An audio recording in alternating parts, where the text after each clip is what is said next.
Batting first, wearing number 29, the center fielder, Luke Saunders. Batting second, wearing number 16, playing second base, Javi Espinoza. Batting third, wearing number 24, the designated hitter tonight, Garrett Lake. Batting fourth, wearing number 15, the catcher, Nathan Chong. Batting fifth, wearing number 19, the left fielder, Trevor Teshinkle. Batting sixth, wearing number 48, starting in right field, Bryce Matthews.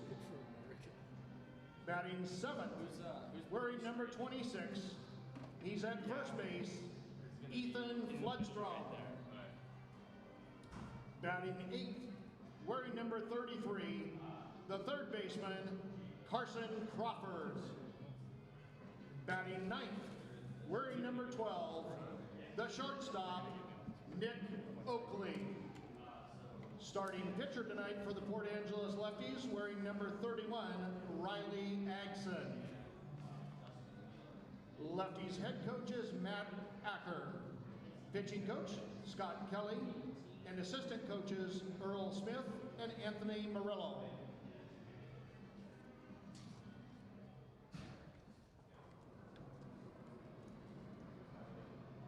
And now, Raptors, your starting lineup. Batting first, wearing number 7, the right fielder, Caden Connor. Batting second, wearing number 20, the left fielder, Reese Hernandez. Batting third, wearing number 6, the shortstop, John Peck. Batting fourth, wearing number 28, the first baseman, we have a new guy on our Kirby team. Morales. His name is Zach Edgar. 49, okay. Batting fifth, wearing number 24, the designated hitter, Will Chambers. That's not him. That's Christian Becerra. He's not playing today. He threw yesterday. Batting sixth, wearing Justin number Miller. 9. He's your number catcher 17. tonight, Grant Heiser. And Riley Agson.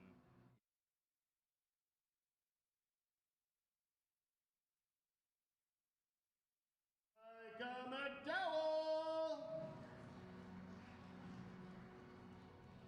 Batting 8th, wearing number 8, the second baseman tonight, Bradley Norton. Batting 9th, wearing number 26, the third baseman, Tanner Jocks. Starting pitcher tonight for the Raptors is number 45, Brock Gillis. Head coach of the Raptors, Chris Cota. Pitching coach is Daniel Barato, and the assistant coach is Nick Allen.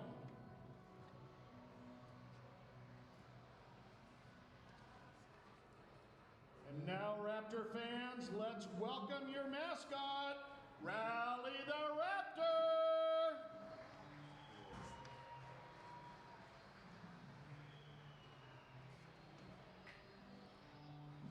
We also want to introduce our Bat Boys for tonight's game. Over in the Lefties dugout is Johnny Perry. In the Raptors dugout, our Bat Boy is Wyatt Brannon.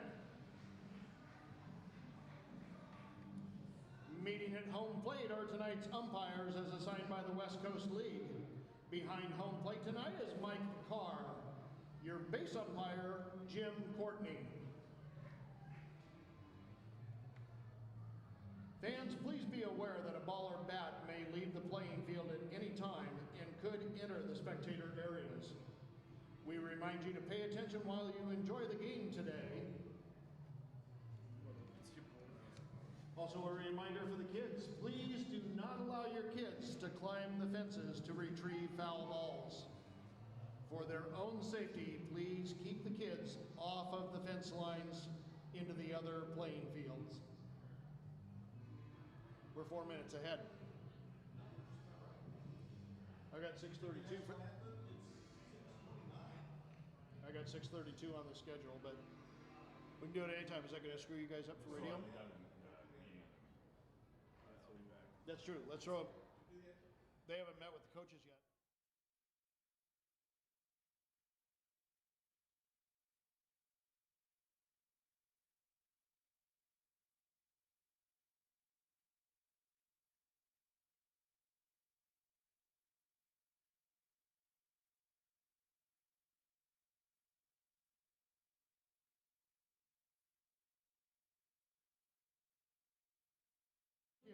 Please rise, remove your hats, and direct your attention to the flag outside the left field fence, and sing along with our national anthem.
Thank you.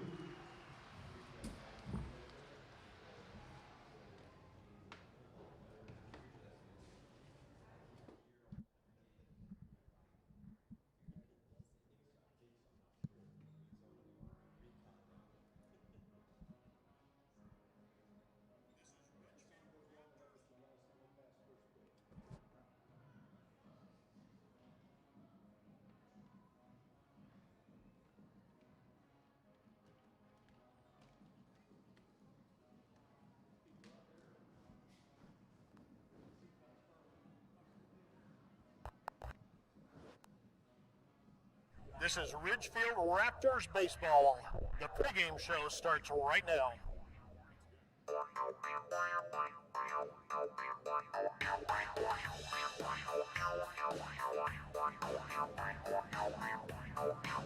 Well, hi, everybody, and welcome back to the Ridgefield Outdoor Recreation Complex for this Game 2 of an exciting and meaningful three-game series between the Port Angeles Lefties and your Ridgefield Raptors, a day already rife with significance and meaning and a wedding indeed before today's ball game. And now we're going to play some baseball and hope to see Eli Schubert in the ball game. Either way, a wedding before today's game as one of Ridgefield's relief pitchers getting married to the love of his life, Aaron Thumb. And how about that? Don't see that at baseball stadium very often. And now we'll play 9 innings between the Raptors and the Port Angeles Lefties. Yesterday, Ridgefield winning the ball game 10-3. The final score here in the series opener last night.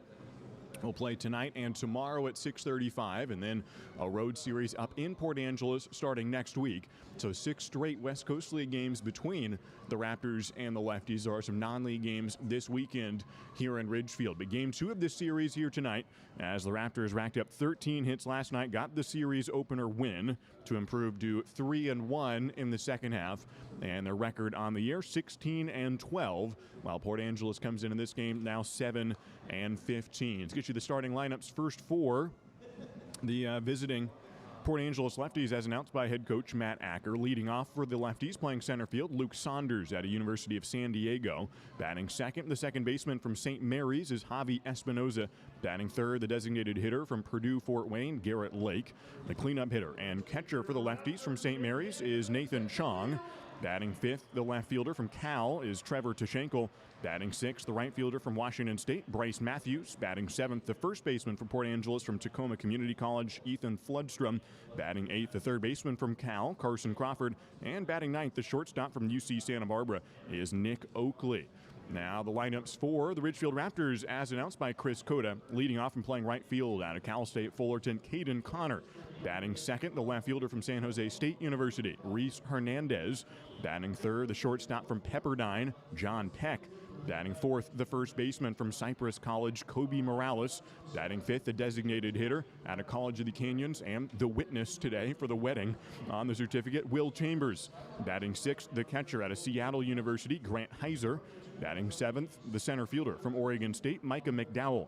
Batting eighth for the Raptors from Rutgers University, playing second base today, Bradley Norton.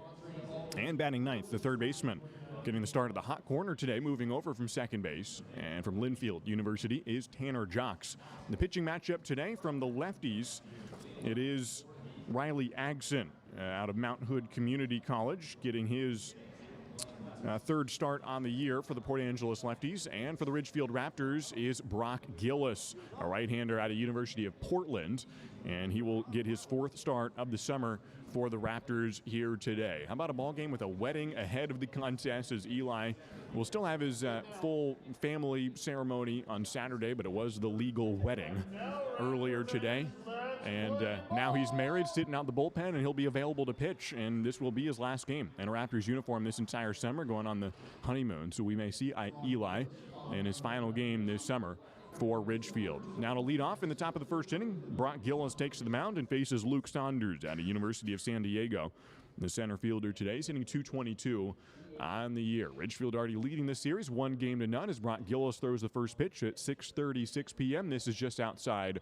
1-0 is the count from Brock Gillis. Just transferred to University of Portland. Spent his first year at University of Washington. The 6'2", 200-pound rising sophomore for the Portland Pilots throws a 1-0 pitch and catches the corner. 1-1's the count from Brock. Third game played, third start this year in West Coast League play for Brock Gillis. And trying to improve that ERA. Gave up 2 earned runs in the first appearance to Yakima Valley, then faced Bellingham. Gave up 5 earned runs against the Bells. As he misses on the next pitch, it's 2-1 to Luke Saunders. So his ERA was up to 11 at that point, but then he's coming off a really strong outing against Bend. Went 6 innings, gave up just 1 earned run and 5 strikeouts against the Bend Elks as he tries to hit the outside portion and catches the strike zone. It's 2-2 from Brock Gillis to the leadoff man in this ballgame. Now, that 6-inning start against the Bend Elks, unfortunately for Brock, was technically in a non-league game, even though the Bend Elks are a West Coast League opponent. So his ERA has not lowered, but a chance to dip that earned run average. And he starts out on the right foot. A 2-2 pitch in there looking. A strikeout of Luke Saunders, and Brock Gillis does start out on the right foot. A punch out to open the ball game, 1 down in the top of the first inning. Yesterday, 8 strikeouts for Joey Martin in a really solid start. And Brock Gillis strikes out the first man he sees here in the top of the first inning. Same result as yesterday. A strikeout looking to open the top of the first inning a night ago. And Brock Gillis does the same thing. In fact, Joey Martin struck out the side in the first inning. And Brock Gillis on pace to do the same thing. He throws a strike to Javi Espinoza, the second baseman out of St. Mary's College. He's a .244 hitter on the summer. Left-handed batter, takes a swing and hits one foul. First ball put into play, or this one out of play off the bat of Espinoza from Brock Gillis. Ridgefield wearing their black uniforms today. First time they've done that all summer at home. In honor of the wedding, look a little more formal here, and Eli personally requesting the black uniforms here at home, getting married earlier today. 0-2 pitch is high from Brock Gillis to Javi Espinoza. Port Angeles wearing their gray pants, the blue uniforms with the gray stripe across the middle, written Lefties across, and the blue batting helmets at the plate here in the top of the first inning. No score, 1 out. The 1-2 pitch swung on and missed, and Heiser snags it. It is another strikeout for Brock Gillis. 2 straight punch outs and 2 outs in the top of the first. Gillis, a heck of a start here. And somewhat similar start to the Bend game. That was 6 days ago when he faced the Bend Elks. Went 6 innings, and he got 5 strikeouts just in the first 2 innings. Now, he didn't strike out anybody the rest of the way. Went 4 more innings without any strikeouts, but still only allowed 1 run on the performance. And so gets 2 strikeouts here early, and next up is Garrett Lake.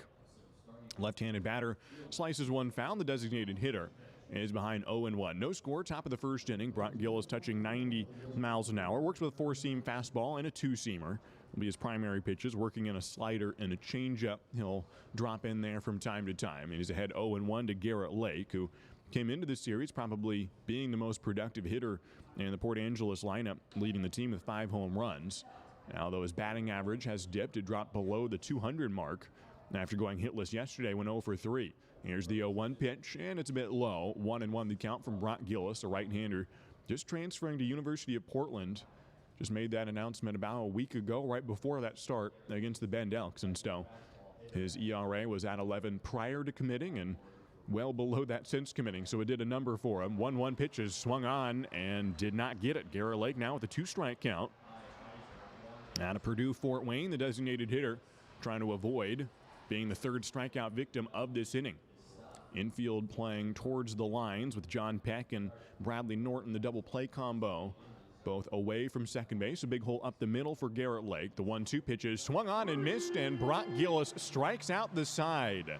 3 straight punchies for Brock Gillis, and he gets 2 of them swinging, 1 of them looking, and the same result each time. 3 up, 3 down for the Lefties. We head to the bottom of the first inning. It's the Port Angeles 0 and the Ridgefield Raptors coming up.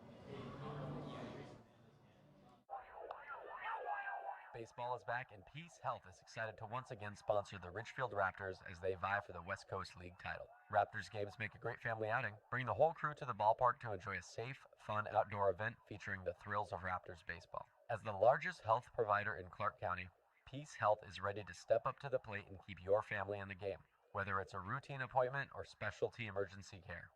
Peace Health and the Ridgefield Raptors, 2 great teams. C-Train is your public transit system offering service in Clark County and beyond. Catch local service in Clark County, regional and express service to Portland, and connector service within the city limits of Camas, LaCenter, and Ridgefield. And if you don't have cash, no problem. C-Tran now accepts digital payments with Hop FastPass. So hit a home run and leave the driving to us. Visit c-tran.com for more information. C-Tran, our community, our promise.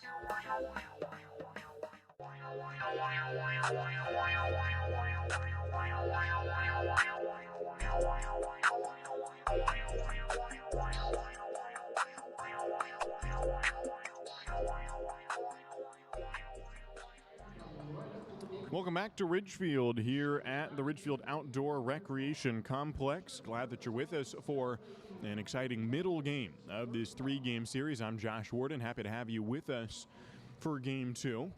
And it is a scoreless ball game so far as we make our way to the bottom of the first inning. It'll be Caden Connor to lead off for Ridgefield.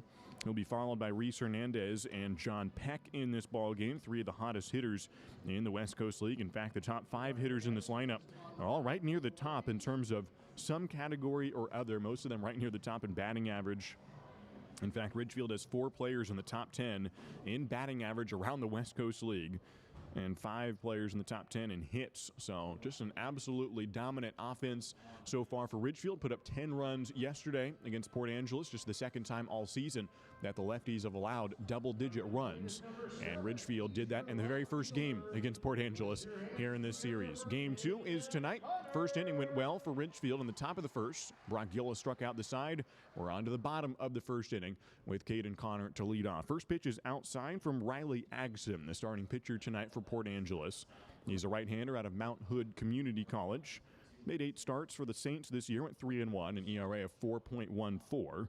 Now has started 2 games for Port Angeles this summer. The 1-0 pitch from Agson is a bit outside again. It's 2-0.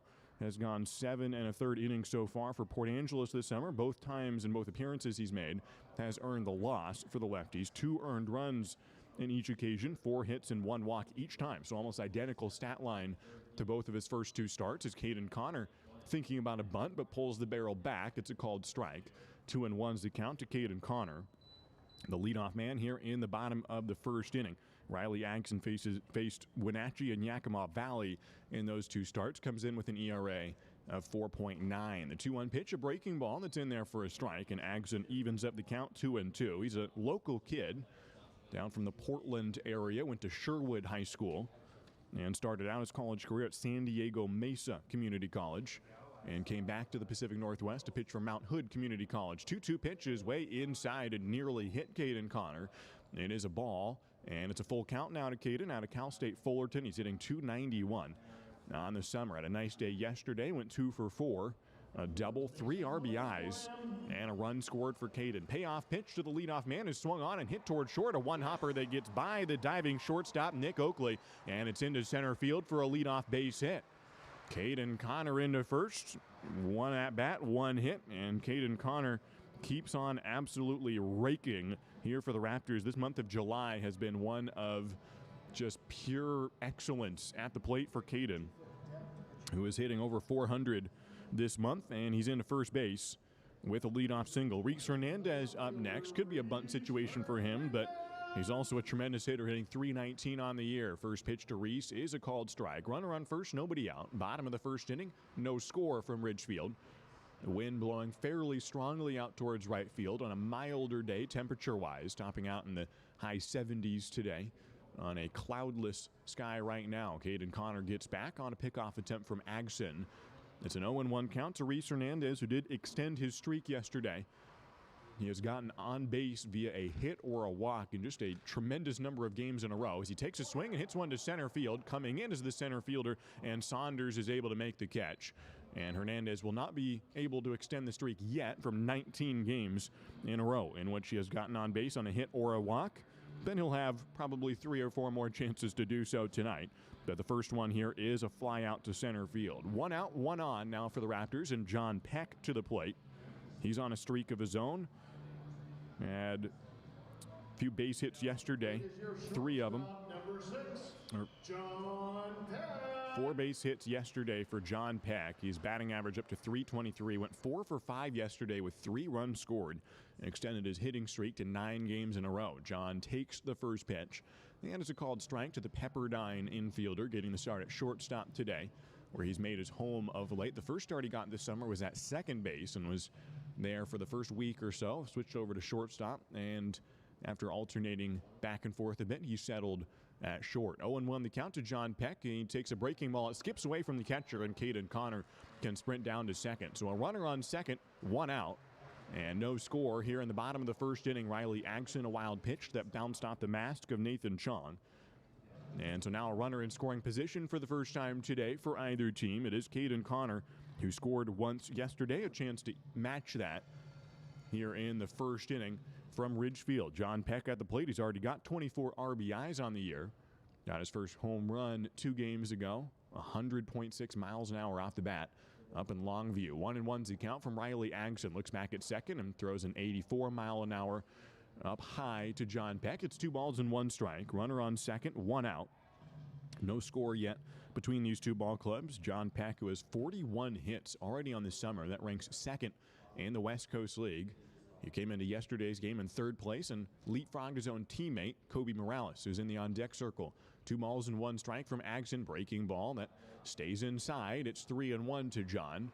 First base is open, but if they walk him, then Morales would be to the plate, who is one of the best sluggers in this league.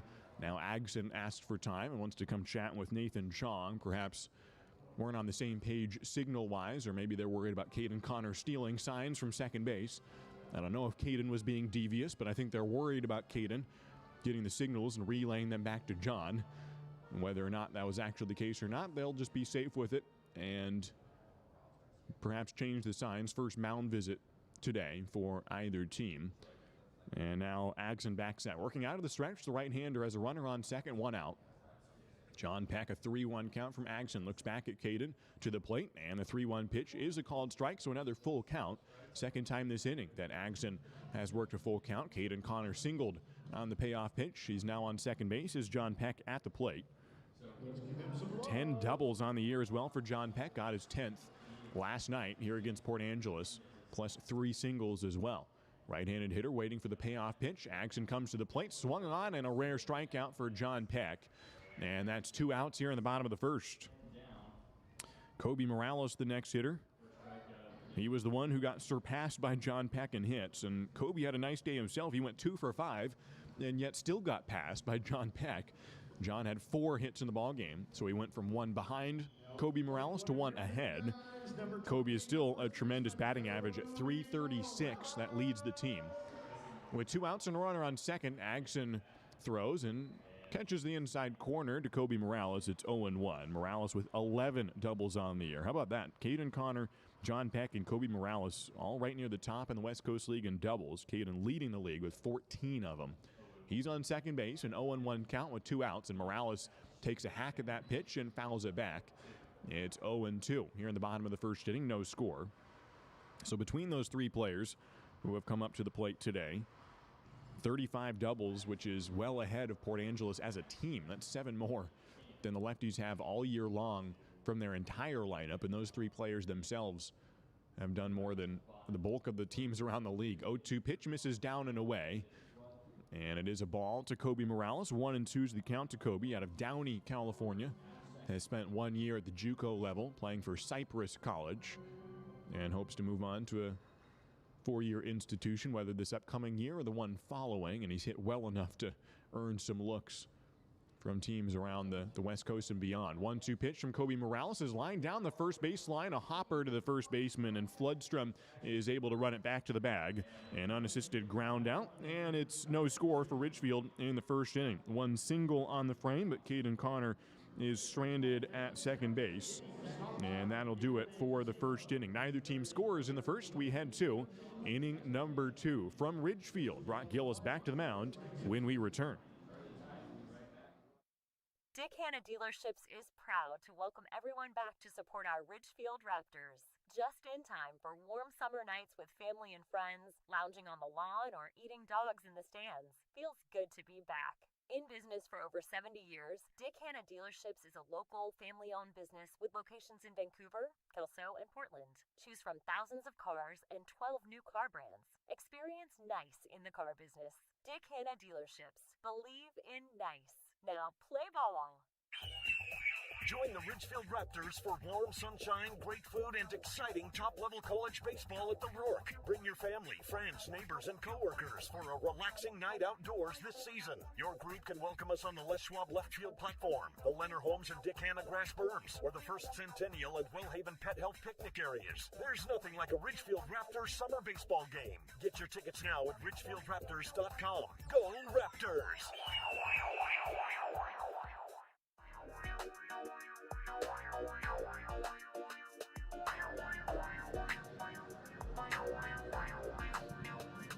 Top of the second inning here from Ridgefield.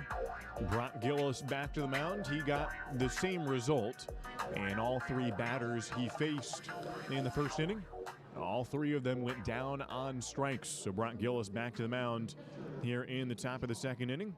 On a good day for Ridgefield baseball, and a good day yesterday as well. The Raptors winning 10-3 and got some help from around the league as well. They come into this second inning with a scoreless ball game. Brock Gillis back to the mound. He is facing the leadoff man, Nathan Chong. The cleanup hitter in this lineup takes a strike in the outside corner. Yesterday, the one other game that featured a Southern Division team was the Portland Pickles in a cross-divisional matchup against the Walla Walla Sweets. Now, Ridgefield could be helped out by some Portland Pickles losses as the 0-1 pitch misses outside from Gillis. 1-1's the count. Leadoff man in the top of the second. No score in this ball game. Walla Walla was leading that game 2-0 going into the bottom of the 9th inning. Last chance for the Portland Pickles. And they've had a walk-off win, having 0 runs into the bottom of the 9th and ended up getting a home run to win it. They've had that earlier this year as the foul ball off the bat of Nathan Chong. It's 1-2. Portland again got some damage off of Walla Walla in the bottom of the 9th, got their first run of the ball game, and had the tying run at third base in the bottom of the 9th, but stranded that runner at third. So the Portland Pickles losing last night 2-1. And the 1-2 pitch from Gillis is outside. 2 balls and 2 strikes to Nathan Chong, who's a 186 hitter on the year. So Ridgefield getting the win and moves 1 game ahead, or gains 1 game on the Portland Pickles. So they're 1 half game behind Portland in the overall standings. Ridgefield at 16-12 overall. 2-2 pitch swung on and missed. And how about 4 straight strikeouts for Brock Gillis? The newest member of the Portland Pilots is just striking out everybody. Nathan Chong goes out on strikes. He's faced 4 batters as Brock Gillis. He has struck out them all. Trevor Tashenkel is perhaps victim number 5 out of Cal Berkeley. He bats .262 on the summer, went 1 for 4 yesterday. And the left fielder steps in, left-handed batter for the Lefties. A lefty-heavy lineup that is featured primarily left-handers. This one won't be a strikeout. It's a fly ball to left field. Should be playable for Reese Hernandez. And on the first pitch, it is a fly out to left field. Hernandez camps and makes the catch. And that'll do the job. It's not a strikeout, but hey, it was 1 pitch. So that'll be even better in terms of the pitch count. So Gillis has still retired the first 5 batters he has faced, 4 of them punch-outs. And Bryce Matthews is next, the right fielder from Washington State University. Moves west for his college ball from Pullman to Port Angeles for his college summer ball, I should say. 20 at-bats on the summer so far for the Lefties. He's 2 for 20, takes a strike. Left-handed batter. Yesterday was the first time that the Lefties had more right-handed batters in the lineup than left-handers. So true to the name in most cases, with a lot of lefties in the lineup. 2 outs and nobody on, and Matthews takes for a strike. Now, for the record, Lefties, the name, is not a reference to left-handed individuals. It's a reference to the geographic location of Port Angeles in the upper left part of the state of Washington, thus Lefties. But nonetheless, it works on multiple levels for Port Angeles with a lot of left-handed batters. Bryce Matthews takes an 0-2 pitch on the outside corner, and Brock Gillis just can't stop striking out lefties. That is 5 strikeouts in the first 2 innings. That matches the Bend series, so 2 starts in a row. Brock Gillis strikes out 5 of the first 6 batters he faces. How about that? He'll come back out for the 3rd inning on the other side of Ridgefield's time at the plate. We head to the bottom of the 2nd. No score from Ridgefield. Stay with us. A lot has changed in Clark County since C-Train began service in 1981. We've changed with it. 30 bus routes, 2 bus rapid transit projects, and millions of rides later, C-Train has grown into an award-winning transit system serving Clark County, including the city limits of Ridgefield. Please join C-Train in celebrating an amazing 40 years serving you, our community, with activities happening in 2021. Look for details at c-tran.com, and thank you for 40 great years. Ridgefield Main Street thanks you for supporting the Raptors and downtown, the heart of Ridgefield. Spend the moolah you win at the game at downtown shops and restaurants. Upcoming events include Main Street Day, C-Tran Shuttle Downtown Tailgate, and the Friday Night Flicks Outdoor Film Series. We are a nonprofit organization dedicated to preserving the cultural heritage of downtown Ridgefield while advocating for its future. More information at ridgefieldmainstreet.com and find us on Facebook at Ridgefield Main Street. We'll see you downtown, and go Raptors!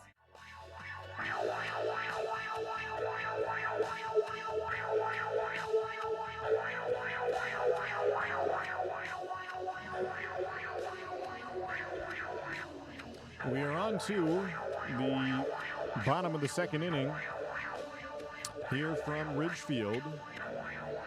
Glad that you're with us here at the Ridgefield Outdoor Recreation Complex. We are into the bottom of the 2nd inning as Will Chambers will lead off against Riley Agson. No score yet between these 2 ball clubs. Will Chambers, the 5th hitter in this lineup. The Raptors got 1 hit in the bottom of the 1st inning, but no score. Still 0-0 in this contest. Will Chambers will step to the plate as some between innings theatrics from the bottom of the 1st to towards the bottom of the 2nd inning. Some wedding-themed games as Megan Schubert, who does a great job as the on-field promotions marketing worker, also happens to be the sister of Eli Schubert, who got married before today's ball game. And Megan, who is in her 2nd year working for the Raptors, leading the charge and seeing who is the longest tenured married couple in the ballpark. Now, Will Chambers, who played a role in today's wedding, takes a pitch outside. 1-0 is the count. Will had the honor of signing the certificate as one of the witnesses, and he was honored to do so. He kept on lobbying Eli. Will you let me do something? Can I be the ring bearer? Can I be the officiant? Can I do something? He hammers one high into left field. It'll get out of play into the grassy berm in front of a nice crowd here in Ridgefield, one of the best crowds we've seen all summer long. And Chambers has a 1-1 count in the leadoff man in the bottom of the second. No score yet between the Lefties and the Raptors. So Will finally was able to lobby Eli into being a witness, and a certificate had 2 spots for it, and Aaron's father was one of them, and Will Chambers got to be the other. 2-1's a count after Will takes a ball outside from Riley Agson, and Will was beyond honored. He was so excited just to sign the certificate. Takes a swing and a miss on a 2-1 pitch, and the leadoff man now has a 2-2 count. He was almost tearing up afterwards, just smiling and couldn't stop saying how much excitement he had and how much fun that was. 2-2 pitch to Will is down the middle, and strike 3 to Will Chambers. 1 out here in the bottom of the second inning. Second strikeout of the day for Riley Agson. It'll bring up Grant Heiser to the plate with 1 out, nobody on base. Bottom of inning number 2. The Raptors trying to break the scoreless tie here in the second inning. Grant Heiser batting .260 on the summer. The catcher from Seattle University takes a pitch inside, just missing the belt buckle. And it's 1-0 the count to Grant Heiser. Feeling a lot more comfortable with his swing of late. Been tinkering with things in BP each day, and he's hitting with the barrel located in a different spot. He swings and gets the barrel on the ball and hammers it to left center field. Saunders going over, and the center fielder tracks it down just in time on a well-hit ball by Grant Heiser. He's hitting the ball better. You can tell he's making better contact, and that one nearly got down for a double, but Saunders cut it off for the second out of the inning. So 2 down here in the second. Micah McDowell next to the plate. 0-0 ball game. Out of Oregon State University, Micah McDowell, the center fielder, is next up. And the first pitch to Micah is fouled back. 0-1 the count to Micah, who's a .226 hitter on the summer, playing his 11th game in a Raptors uniform. 1 extra base hit on the year was a home run here at this ballpark. Now takes a pitch. It misses 1-1's the count at 87 miles an hour from Riley Agson out of Mount Hood Community College. Trying to go for 2 scoreless innings here. 1 more out to get to that moniker. And 1-1 pitch is down and in to Micah McDowell. 2-1 the count to Micah. Hitting the ball mostly to left center this year, as most of his power, he says, to right field. And that 1 home run was just to right center. Now grounds the ball on 3 hops to the second baseman, Espinoza. He runs towards the bag and throws it to first in time. And it's a 1-2-3 inning for Riley Agson. He has gone 2 scoreless so far, giving up just 1 hit at the moment. And we head to the 3rd inning. Neither team has scored yet. Quick ball game so far. Stay with us for the 3rd inning after this. This is WSU Vancouver, Southwest Washington's only 4-year research university.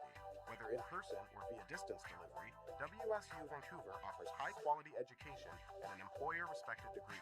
You'll get a small school feel and the kind of place where you know you matter. Here, you'll get personalized education that brings out the best in you and inspires you to achieve your highest goals. Now, what are you waiting for? Apply today. The Ridgefield Raptors are thrilled to reunite with fans and enjoy summer baseball again. Join us for America's favorite pastime. The Raptors are following state guidelines for spectator events and ask for your patience as we prepare for exciting West Coast League play. Please be courteous to our staff, fans, and players as we celebrate the return of your Ridgefield Raptors this summer. Let's make it a great season at the Rourke. Get your tickets now at ridgefieldraptors.com. Go Raptors!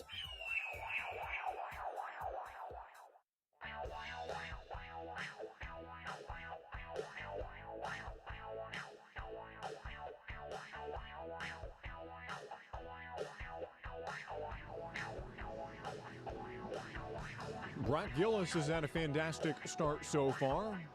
The new verbal commit to University of Portland is back to the mound in the 3rd inning. Neither team has scored yet. Brock Gillis has gone 2 innings. He has retired all 6 batters he has faced. And the 7th one will be Ethan Floodstrom, the first baseman from Tacoma Community College. He is originally from Port Angeles and playing for the Port Angeles Lefties this summer. Made his debut last night here in Ridgefield, went 0 for 1. Takes a swing at the first pitch and fouls it off on the left field side.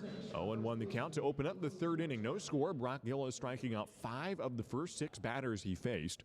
The only one who didn't strike out flied out to left field on the first pitch he faced. So Brock Gillis making quick work of the lefties to this point.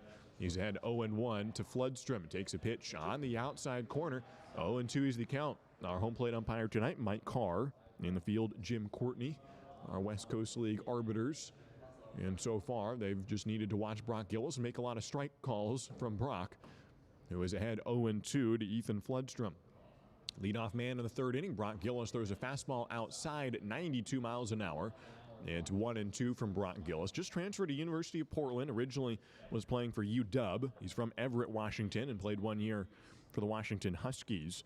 But he'll have a family affair in Portland, joining his brother at UP. The 1-2 pitch from Brock Gillis is lined towards short. It'll get into left field. And the first base hit of the ballgame for Port Angeles is a single through the left side of the infield, and Ethan Floodstrom on base for a leadoff single to open up the third inning. It'll bring up Carson Crawford to the plate. Nobody out, one on. Top of the third inning, no score. And a right-handed hitter in this lineup to the plate. The third baseman out of California, Cal Berkeley. Carson Crawford to the plate, went 1 for 3 yesterday with a run and a walk on the ball game.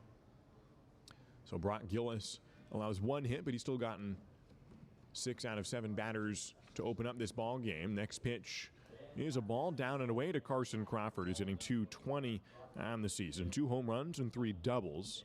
1-0 is the count. So Brock will join his brother at UP. His older brother, Brett, has already been playing there for the Pilots for 3 years. 1-0 pitch is lined into right field. And Caden Connor at first looks like he couldn't see it and now makes the catch. I think he saw it the whole way. Might have been trying to bait the runner into running towards second. That is hard to see in the sun, so maybe he really did lose it for a moment, but he was standing in perfect position and it was hit almost directly to him. And it's a fly out to right field. 1 out here in the third inning. Still a runner on first base here in the top of the third. Still a scoreless ball game. Infield and double play depth with Bradley Norton at second base. John Peck is the shortstop. Brock Gillis looking over at first and comes set with his hands at the belt buckle and throws over to first. And Floodstrom gets back to first. Nick Oakley is the next batter. He's the shortstop today. Comes from UC Santa Barbara. Did not start yesterday, but came in and had 2 at-bats in the ball game. Went 1 for 2 in the contest. With 1 out, he shows bunt and places one behind home plate. And it rolls towards the third base side behind home, and it is a strike on Nick Oakley. Port Angeles getting 6 hits in yesterday's ball game. Not bad, but Ridgefield with 13 on the contest. 11 singles, 2 doubles, and that was plenty of offense for the Raptors. 10-3 the final score was the largest margin in the history between these two ball clubs, the short history between these two teams. This is just the 5th game these two clubs have ever played against each other. A swing and a tip into the glove, a strike on Nick Oakley, and he's behind 0-2. Brock Gillis, who struck out in the first 4 batters he's faced, is up to 5 strikeouts. We're still only in the third inning. He's got 1 out and a runner on first in a scoreless ball game, top of the third. Brock Gillis comes set, working out of the stretch. Kobe Morales holding the runner on at first. A fly ball behind home plate. And it's a foul ball from Nick Oakley. He's the 9-hole hitter here for the Lefties. So Gillis has faced just 1 over the minimum to this point. Oakley, who's hitting .294 on the summer, that's first among the starters. And he's batting 9th in the lineup, so trying to turn it over and get the top of the lineup set for some RBI opportunities. Got a runner on first, 1 out. Another 0-2 pitch to Oakley is swung on. This one hit into fair territory. A pop-up into shallow left field. It might stay in the infield. John Peck makes the catch just barely in the outfield grass. It is the 2nd out of the inning. And Brock Gillis 1 out away from spoiling a leadoff single. So he has faced 9 hitters in this ball game. He has faced each batter so far and allowed just 1 single. That runner's on first, 2 outs in the third inning. And we're back to the top of the order. Luke Saunders is the next hitter. He struck out looking in the first inning about 30 minutes ago, and we're on to the third. First pitch to Saunders with the runner bluffing from first. It's a swing and a miss. Ethan Floodstrom started to run as if stealing, but cut his momentum as the pitch was arriving to the catcher on a swing and a miss, and so no steal attempt from Ethan Floodstrom, who led off this inning with a single. It has not advanced since then. 2 outs, 0-1 the count from Gillis out of the stretch. A quick kick and comes to the plate for a called strike. He's ahead 0-2. Continues to pound the strike zone, and Brock Gillis is getting ahead of hitters time after time. No balls, 2 strikes. Top of the third inning. Brock Gillis turns over towards first before coming set. Now ready. The 0-2 pitch swung on and missed, and Brock Gillis strikes out yet another lefty. He has 6 strikeouts in the ball game. He has pitched 3 scoreless innings with just 1 hit and no walks allowed. Now it's time for the Raptors to wake up. This was the 3rd inning, just like yesterday when they had yet to score, but put up 3 runs in the 3rd inning yesterday. We'll see if they can do something similar in the bottom of the 3rd coming up. No score from Ridgefield. At Clark Public Utilities, we know you depend on electricity every day. And even though our offices remain closed, we're available 24 hours a day, 7 days a week, by phone, online, and email. The past year has brought changes to many in our community, with lost jobs or reduced working hours, disrupted childcare, and the challenge of teaching the kids. If you've been financially impacted by the pandemic and can't pay your utility bill, call us or send an email right away. Eligibility for payment assistance has been expanded so more households may qualify.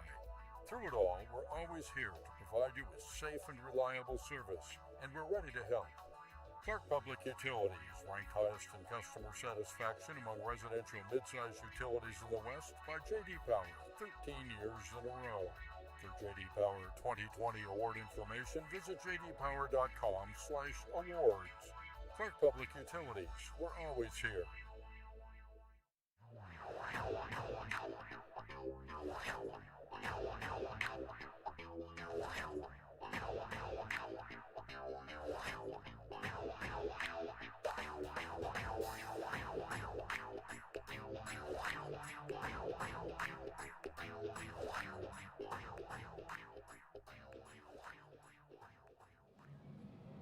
We head to the bottom of the 3rd inning. Thanks for joining us on the Raptors live stream. It's still a scoreless enterprise here between the Raptors and the Port Angeles Lefties. It'll be Bradley Norton to the plate for his first at-bat of the ball game. Riley Agson throws a first pitch called strike to Bradley Norton out of Rutgers University. Is making his 2nd plate appearance of the series. Takes a breaking ball for a ball high. 1-1 the count. No score. Bottom of the 3rd. To the leadoff man here in the 3rd inning, Norton, who came in yesterday in a pinch hit opportunity and drew a walk. 1-1 pitch to Bradley is hit towards the right side of the infield and through into right field. It is a leadoff single for Bradley Norton, and the Raptors have the go-ahead run aboard. Norton just inside-outed that pitch into right field.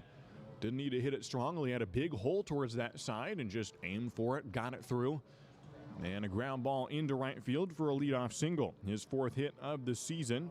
Just joined the team a few weeks ago. Baseman tonight, Tanner Jocks. Tanner Jocks to the plate, got the start yesterday at 2nd base. He's playing at the hot corner today. He bunts one high in the air, gets over the netting. Behind home plate for a strike on Tanner Jocks. Trying to sack bunt like he did yesterday. Tanner had a 3rd inning at bat. Was the first time he came to the plate, just like today. And similar to yesterday, the leadoff man was the 8-hole hitter, the guy right in front of him. That was Cody Darcy, who walked. This time it's Bradley Norton, who singled. So similar result, and Tanner did get down a sack bunt. This one he pulls back, and it's ball 1 to Tanner Jocks. So 2 straight days that Tanner comes in for his first at bat, a sack bunt situation. In fact, yesterday, even though he started the game, he only was credited with 1 at bat. He had a sack bunt, a hit by pitch, and a walk. So all 3 of those counting as plate appearances, but not at bats. 1-1 pitch, a hit and run, and he hits one into right field. Just missed Bradley Norton, and Norton will get all the way to 3rd. And now Jocks will kick for 2nd, and Norton's going to try to score, and the throw is not in time. Bradley Norton scores from 1st on a hit and run. Tanner Jocks knocks it into right field, and the Raptors take a 1-0 lead. It was bobbled by the right fielder, Bryce Matthews, who did not field that ball cleanly. And it hit him in the chest or somewhere, and it bounced underneath him, and he couldn't find the ball for a moment. And Norton, who already was stealing on the play, nearly got hit by a line drive in between 1st and 2nd base. Was able to duck away from it, got to 3rd on the play, and Chris Cota said, hey, right fielder's not having any urgency, go home. And Norton scored without a throw. It is an error on the right fielder, so give Tanner Jocks credit for a single. No RBI for Tanner, but he still is into 2nd base. The Raptors ahead 1-0 here in the 3rd inning. Back to the top of the order is Caden Connor to the plate, takes a strike. He singled to open up the bottom of the 1st inning, was stranded at 2nd base. And Caden now an RBI opportunity for a guy who had 3 runs batted in yesterday. Is currently on pace, right on the edge of being on pace to break the single season record for RBIs. We're just over the halfway point Takes a pitch above the belt. It's 1-1 to Caden. Runner on second, nobody out. Bottom of the third inning. Ridgefield breaking the scoreless tie with a single by Tanner Jocks. And it scores Bradley Norton from first base. Caden Connor at the plate. 1 ball and 1 strike from Riley Agson. The right-hander deals an off-speed up high. Ball 2 from the Mount Hood Community College right-hander from Sherwood High School, and he misses up high to Caden Connor, himself out of Orange Lutheran High School down in Southern California. Plays his college ball for Cal State Fullerton. And the left-handed outfielder, 2-1 pitch is outside. Left-handed batting outfielder. Caden takes outside. It's 3-1 the count. Yesterday went 2 for 4 in the ball game, a double as well, his 14th of the year. He's been on a hot streak. He had a bit of a slump in the middle of June. Had 2 straight games where he went 0 for 5. That dropped his batting average to 240. Pickoff move to second base. The throw into center field. Tanner Jocks will hold. He didn't see the throw immediately, and probably the right choice to hold since the ball got fairly quickly to Luke Saunders. And so Tanner Jocks doesn't risk it. Stays at second base. What will not go down as an error since no advancement on the throw, but a pickoff move back to second and got into center field. But Tanner Jocks holds at second base. No outs in the inning, bottom of the third. 1-0 the score, Ridgefield on top. So Caden Connor had his batting average dropped down to 240 after he went 0 for 5 in back-to-back games. But then since then, he has just been on a tear, and that's an understatement. He's got 20 hits since then, including a single in the first inning. So he's hitting .422 in the last 2 weeks. And his batting average up to .291. So he's increased it 51 points just in the last 2 weeks. He chases a pitch up and in and hits it off the hands foul behind home plate. And it's now a full count to Caden Connor. Runner on second, nobody out. On deck is Reese Hernandez with a .319 batting average to his name. Caden Connor at the plate. Outfield playing fairly deep with the wind blowing pretty strongly to right field. Caden Connor himself, the right fielder, well familiar with what the wind can do. He hits one to the right field side, a ground ball to second base. And Espinoza makes an accurate throw. It is a productive out as Tanner Jocks advances 90 feet to third base. It is the first out of the inning. Those are your young sons over there. So a 4-3 ground out for Caden Connor. He's 1 for 2 in the ball game. Reese Hernandez to the plate. He has 19 games in a row reaching base via a hit or a walk. Yesterday, it was the hit variety, went 1 for 3. A run scored, an RBI on the day for Reese. Plays his college ball for San Jose State University, a transfer from Grossmont College, and went the JUCO route. Ended up at a D1. Some of his Ridgefield teammates hoping to do that same formula currently at a JUCO. Infield's playing in now for Reese Hernandez, who takes an 85-mile-an-hour throw down the middle for a strike. 0-1 the count to Reese, 1 out, runner on third. Port Angelo's trying to keep the deficit to just 1 run. Infield playing on the cut of the grass. Next pitch to Reese is hit into right center field. It'll get down for a base hit and maybe extra bases. It'll score Tanner Jocks easily. Reese Hernandez will sprint for second. The throw in from center field, not in time as Reese Hernandez slides in safely, feet first. Celebrates towards the bullpen with that bowling move towards the relief pitchers out in the pen as Reese Hernandez nabs his second RBI of the series, his 7th double of the year. It's an RBI 2-bagger for Reese Hernandez, and the Raptors lead it in the third inning 2-0. Just nailed that one right over the infielders. Even if they had been playing back in normal positioning, it still would have gotten into the outfield. It skipped on the right center field turf. Nearly got to the wall. It was cut off by Saunders in front of the fence, but Hernandez still scooted into second base. John Peck takes a swing and doesn't get it. It's 0-1 to John. Still only 1 out in the third inning. Ridgefield continuing to hit well in the third inning. They were scoreless through the first 2 innings yesterday, and it was the 8-hole hitter each time. Yesterday, Cody Darcy batting 8th, started off the inning with a walk. Today was the 8-hole hitter, Brad Norton, who started off the third inning with a single. Ridgefield scored 3 runs yesterday in the third inning. They've scored 2 runs in the third inning today. John Peck swings at an off speed and doesn't get it. He's behind 0-2 with 1 out. The Raptors leading 2-0. And John Peck trying to get that third run on the board and match yesterday.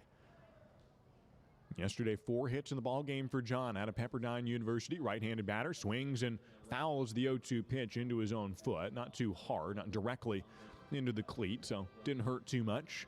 And stays an 0-2 count. Scoreless tie coming into this bottom of the third inning. And Ridgefield scores Brad Norton and Tanner Jocks, the 8 and 9 hole hitters. This Raptors lineup productive from top to bottom. There is no easy out in this lineup. 0-2 pitch to John is a swinging ground ball foul. On the third base side, Kobe Morales will go to retrieve it. He's in the on-deck circle. Morales third in the West Coast League in hits, right behind John Peck.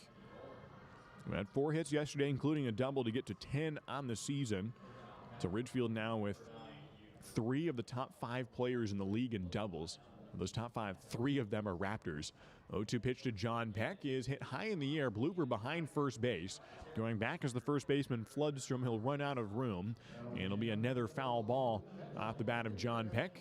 You will see at least 5 pitches in this at-bat from Riley Agson. No activity in the Port Angeles bullpen at the moment. He had gone 2 strong innings, but has allowed 3 hits in this frame and 2 runs. John Peck with an 0-2 count, 1 out. Reese Hernandez, the runner at second, a ground ball wide of third base, and another foul ball from John Peck. He had a 12-pitch at-bat earlier this summer. This one, half of that right now, but hey, we could be on pace for that. He still hasn't seen a ball, so if Riley Agson starts missing the plate and if John Peck keeps on fouling off pitches, we could be there in no time. Strong wind out towards right field as John Peck prepares for the 0-2 pitch from Riley Agson. 1 out, runner on second. 2-0 lead for the Ridgefield Raptors. Here's the pitch, a swung on ground ball over the mound, fielded by Espinoza. The second baseman goes to first and records the force out. Second time this inning, a ground ball has advanced a runner from second to third base. And so 2 ground outs to second base in this frame. That is the second out, but it does advance Reese Hernandez to third, and Kobe Morales is the next chance for Ridgefield to plate 3 runs this inning. They've already gotten 2 in the frame. Morales with 4 home runs on the year and has a good opportunity here. He's not normally a pole hitter, but he's a left-handed batter, and the best place to hit a home run here at this ballpark, or the simplest way, is to right field. Morales takes a pitch down and away. Ball 1 with Reese Hernandez, the runner on third base. 2 outs, 2 runs in. We're in the bottom of the third inning here in Ridgefield. The Raptors could win the series today. 1 more game to come tomorrow, also at 6:35. Agson steps off the rubber and immediately puts his cleat right back on the slab. Kobe Morales steps out of the box and immediately comes right back in. 1-0 is the count from Agson. Kicks and deals, and a foul ball right back into the netting. It's 1-1 from Kobe from Cypress College, and the 6'3", 225-pound rising sophomore is at the plate, just 19 years old, and hitting with the best of them around the league. 1-1's the count to Kobe. 2 outs, runner on third. Agson throws in off speed, and it's hit foul again from Kobe Morales. 1-2's the count to Kobe. Left-handed hitter. Will Chambers a switch hitter, and so 2 straight in this lineup with the advantage to the batter from right-handed pitcher Riley Agson. Runner on third, a 1-2 count for Kobe Morales. Had a ground out to first base last at-bat. This time takes a pitch, a 1-2 that gets away from the catcher, and Reese Hernandez will sprint home, and he will score without a throw. A wild pitch that does plate that third run of the inning. 2 straight days where Ridgefield didn't score in the first 2 innings and then scores 3 in the third. Reese Hernandez scores on a wild pitch. It's 3-0, the Raptors on top. And now Kobe Morales does not have an RBI opportunity, save for a solo home run. 2-2 pitches swung on and hit foul off his foot, and he takes a couple hops, wincing in pain, but he's able to stay on his feet.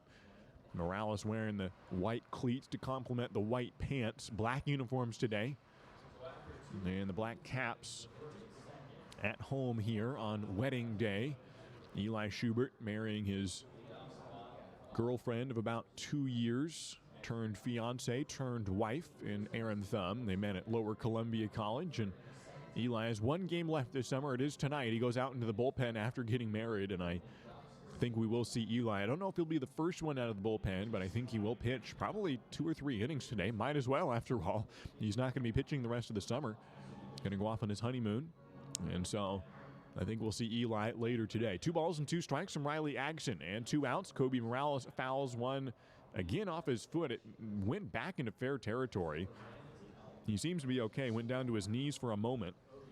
or into a crouching position, but gets right back up. He's taken a beating here in this at-bat, fouling off 2 straight pitches off of his own body. That one at first bounced into foul territory and then went back into fair territory. Not that it matters. It hit off his body before traveling down the first baseline. 2 balls, 2 strikes, 2 outs. Ridgefield scoring 3 runs this inning to get ahead 3-0. Now, the good news is Ridgefield not only has mimicked yesterday in terms of the line score, no runs, 3 runs in terms of the first 3 innings. They scored even more in the next inning in the 4th. A ground ball through the right side of the infield, and Kobe Morales laces a single into right field. And this inning is not over yet. A 2-out single for Kobe Morales, so even if Reese Hernandez had not scored on that wild pitch, he would have scored right there on the single. So even though it's not an RBI for Kobe Morales, still did the job. He's on base with 2 outs, and Will Chambers to the plate. By the way, Ridgefield surpassing 300 hits now on the season in this inning. And they came into this ball game with 297. And it was Tanner Jocks who got that 300th hit of the year.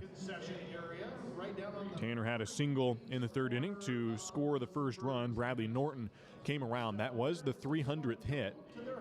Ridgefield far and away the best hitting team in the league so far. 300 hits on the year. The median number is right around 200. About 209 is the median this year. So 300 is just absurd. Port Angeles has 155 on the year for comparison. They are last in the league in hits. So you're saying the top team and the last team in terms of base hits this year. Will Chambers, who has accounted for a good number of them, takes a strike. It's 0-1. He's at the plate. Will, who is among the league leaders in batting average, 346. That's best on the team, 4th in the West Coast League. Has 28 hits of his own. 5 doubles and 5 homers. The 1-0 pitch is on the black on the outside part. Strike 1. Riley Agson experiencing some turmoil in this inning. Had gone 2 strong innings, but gives up a 3 spot here in the 3rd, and it's not over yet. Runner on first, 2 outs, bottom of the 3rd inning. Will Chambers takes a hack and fouls one wide of first base for a strike. It's 1-2 to Will Chambers out of College of the Canyons. Has a 5-game hit streak since his return, getting his shoulder work done, and he has just looked fantastic since then. Came into this game going 9 for his last 18 with 2 home runs and 2 base hits yesterday. At the plate for the 1-2 pitch, it is a bit inside. 2-2's the count. Not too close to hitting him, but Will has a chance to break a record. Next time that Will Chambers gets hit by a pitch, and maybe it won't happen. I hope it doesn't, because I don't want to see Will get hurt. But if he does get hit by a pitch later this season, he'll set a record as Kobe Morales sprinting to second, and a throw down to second from Agson, and it's in time as Morales tried to beat the throw from Agson. Thought he had the cadence, but Agson was not coming to the plate yet. He stepped off the rubber and threw to second, and Kobe Morales is caught at second base. So Will Chambers will wait until next inning for that at-bat. He'll have the 2-strike count reset and hopefully not get hit by a pitch. It would break the single-season record in Ridgefield history. Granted, this is only in the 2nd year, but he's already been hit by a pitch 5 times to tie that mark. We head to the 4th inning. Ridgefield leading 3-0 in this contest. Brock Gillis back to the mound when we return. Warmer weather is here, and what better way to enjoy a summer day than with a trip to the ballpark to watch exciting Ridgefield Raptors baseball. Don't miss the action on the diamond as the Ridgefield Raptors battle other Western League rivals for the championship. This safe outdoor event is a perfect outing for you and your friends. Peace Health is a proud sponsor of the Ridgefield Raptors, with a team of medical experts on deck to provide your family the care you need. Treat your family to an exciting night at the ballpark and make it part of your healthy, active summer. Peace Health and Ridgefield Raptors baseball, a great double play. The Ridgefield Raptors are thrilled to reunite with fans and enjoy summer baseball again. Join us for America's favorite pastime. The Raptors are following state guidelines for spectator events and ask for your patience as we prepare for exciting West Coast League play. Please be courteous to our staff, fans, and players as we celebrate the return of your Ridgefield Raptors this summer. Let's make it a great season at the Rourke. Get your tickets now at ridgefieldraptors.com. Go Raptors!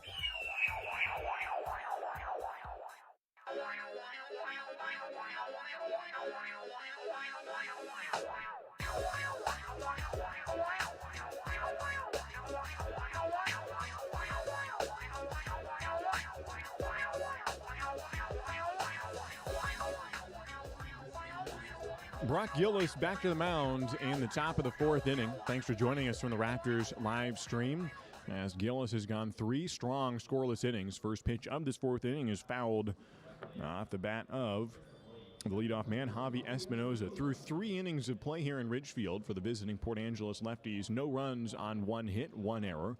For the Ridgefield Raptors, 3 runs on 5 hits and no errors for Ridgefield. Brock Gillis starting out the top of the fourth inning and gets a blooper into the infield. It'll stay in as John Peck will take about 3 steps in, and the shortstop makes the catch for out number 1. 2 pitches and 1 out here in the fourth inning for Brock Gillis, who is still only allowed 1 hit in the ball game. So his only base runner allowed has been 1 single.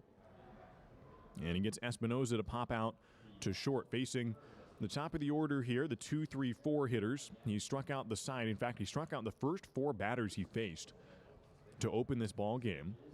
He does have 6 strikeouts on the contest. Next batter, who was one of those strikeout victims, Garrett Lake, pops one up the elevator shaft, and it's Grant Heiser going over. The catcher makes the catch halfway up the first baseline and gets the out in foul territory. It's out number 2, just 3 pitches this inning, and Brock Gillis has recorded 2 outs. Nathan Chong to the plate, the cleanup hitter who struck out to open up the second inning. Gillis, who struck out 5 in the first 2 innings and has struck out 1 more since then. He's got at least 1 strikeout each inning, so he'll have to strike out Nathan Chong to increase that if he wants a 1-2-3 inning as well. Nathan Chong, the cleanup hitter, struck out swinging in the second. Has 2 outs and nobody on base, a 3-0 lead for the Raptors. He shows bunt and takes a strike from Brock Gillis, who had 5 strikeouts in that Bend start 6 days ago, and has already surpassed that through 3 innings of play here in Ridgefield. Got 3 runs from his offense, and it's 3-0 as we continue in the top of the fourth inning. 0-1 pitch is sliced off the barrel, foul into the netting from Nathan Chong out of St. Mary's College. A 186 batting average on the year, 8 for 44 now in the summer with a strikeout a couple innings ago, and he's behind 0-2. Outfield playing fairly straight up except for right field, where Caden Connor has his heels just in front of the warning track. 0-2 pitch is hit foul behind home plate. A heavy wind most of this ballgame out towards right field. The only run that Port Angeles scored before the 9th inning yesterday was a kind of a blooper fly ball that was not all that well hit at all, but it just carried and carried and carried with the wind. It got just over the fence for a home run yesterday for Port Angeles. 0-2 pitch swung on and missed, and Brock Gillis has struck out the final batter of each inning. He goes 1-2-3 yet again here in the fourth, and he has struck out 7 batters here in this ball game. 4 scoreless so far for Brock Gillis. It's 3-0. The Raptors on top, heading to the bottom of the fourth. Baseball is back, and Peace Health is excited to once again sponsor the Ridgefield Raptors as they vie for the West Coast League title. Raptors games make a great family outing. Bring the whole crew to the ballpark to enjoy a safe, fun outdoor event featuring the thrills of Raptors baseball. As the largest health provider in Clark County, Peace Health is ready to step up to the plate and keep your family in the game, whether it's a routine appointment or specialty emergency care. Peace Health and the Ridgefield Raptors, 2 great teams. The Ridgefield Raptors are back, where the entire family can watch top-level college baseball players live at the Rourke. Now, kids 12 and under get in free with a paid adult for all Sunday afternoon Raptors games. Enjoy local Southwest Washington baseball with the whole family this summer. Sunday games are at 105 and are presented by Peace Health and the Columbian. Come cheer on your Ridgefield Raptors all season long. Get your tickets now at ridgefieldraptors.com. Go Raptors!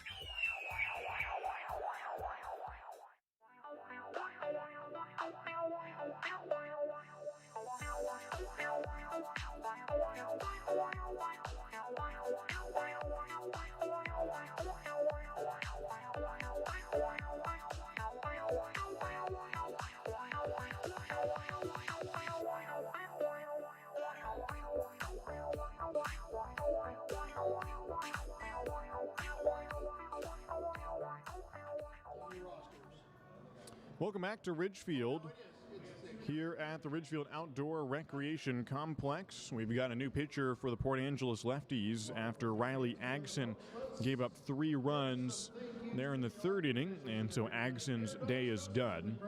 he will give way to Jonah Giblin, who will come in out of Oregon State University.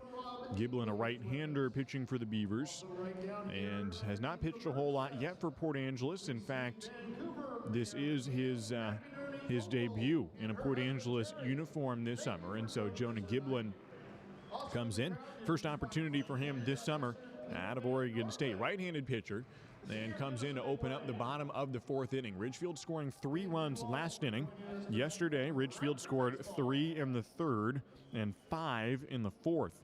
And so far the line score is identical to yesterday in terms of inning by inning runs scored. We'll see if that continues here for Will Chambers, who will lead off this inning in the fourth. 3-0 advantage for the Raptors, who try to nab their 17th win of the year. If you include non-league games, this would be win number 20 on the season for Ridgefield. 16-12 in official West Coast League games. They have won 6 of their last 7 games against West Coast League opponents. Will Chambers takes a ball in the dirt. It's 1-0 to Will, who had 2 strikes on him last inning. And then Kobe Morales was thrown out on the base paths to end the inning. So now Will Chambers steps up with the count empty, takes the first pitch for a ball, and then hammers one into right center field for a base hit. It'll be cut off by Luke Saunders, and Chambers jogs into first. He'll settle for a single, a leadoff base hit for Will Chambers. And he is 1 for 2 in the ball game. Leadoff man aboard for Ridgefield yet again. Third inning out of the 4 so far, where the Raptors get the leadoff man aboard, each time via a single. And Will Chambers the latest to do so. And it's Grant Heiser, the catcher, up next.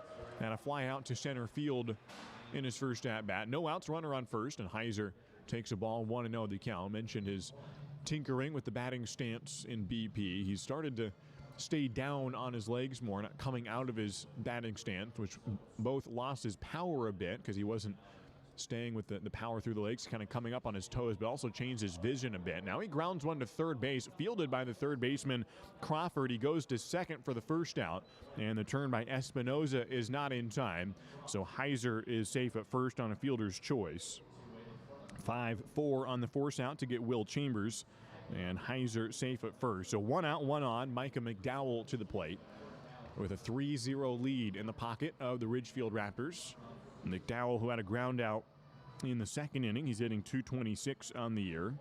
Let's keep it going with Micah McDowell. Mike out of Halifax, Nova Scotia, was a hockey player growing up. The Canadian at the plate now takes a ball for a strike, 0-1 the count. Runner on first, 1 out.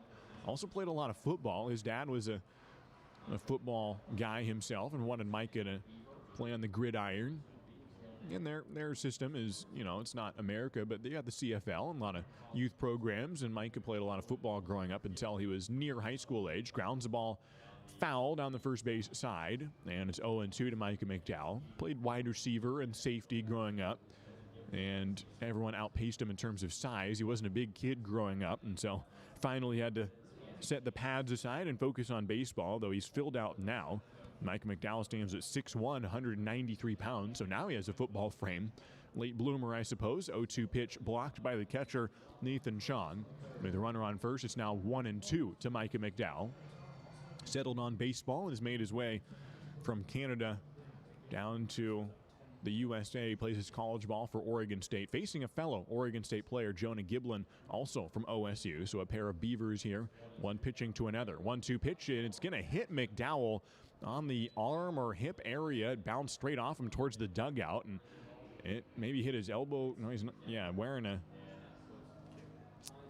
guard, but he got hit and seemed to be in no pain whatsoever. And he's down to first base for a hit by pitch. And that does push the runner to second base in Grant Heiser. So 1 out, McDowell to first, Heiser to second, and Brad Norton is the next batter. Has two plate appearances in this series, a walk yesterday, a single today. Takes a swing and a miss from Brad Norton, tips into the glove, in fact. He's now 4 for 19 on the summer as runners in first and second, 1 out, a 3-0 advantage for the Ridgefield Raptors. We're in the bottom of the fourth inning. Norton, who is from Ohlone College, started out his college career actually at Nevada. Spent 1 year there onto the JUCO down in Fremont in Ohlone. And now Micah McDowell is taking some extra time.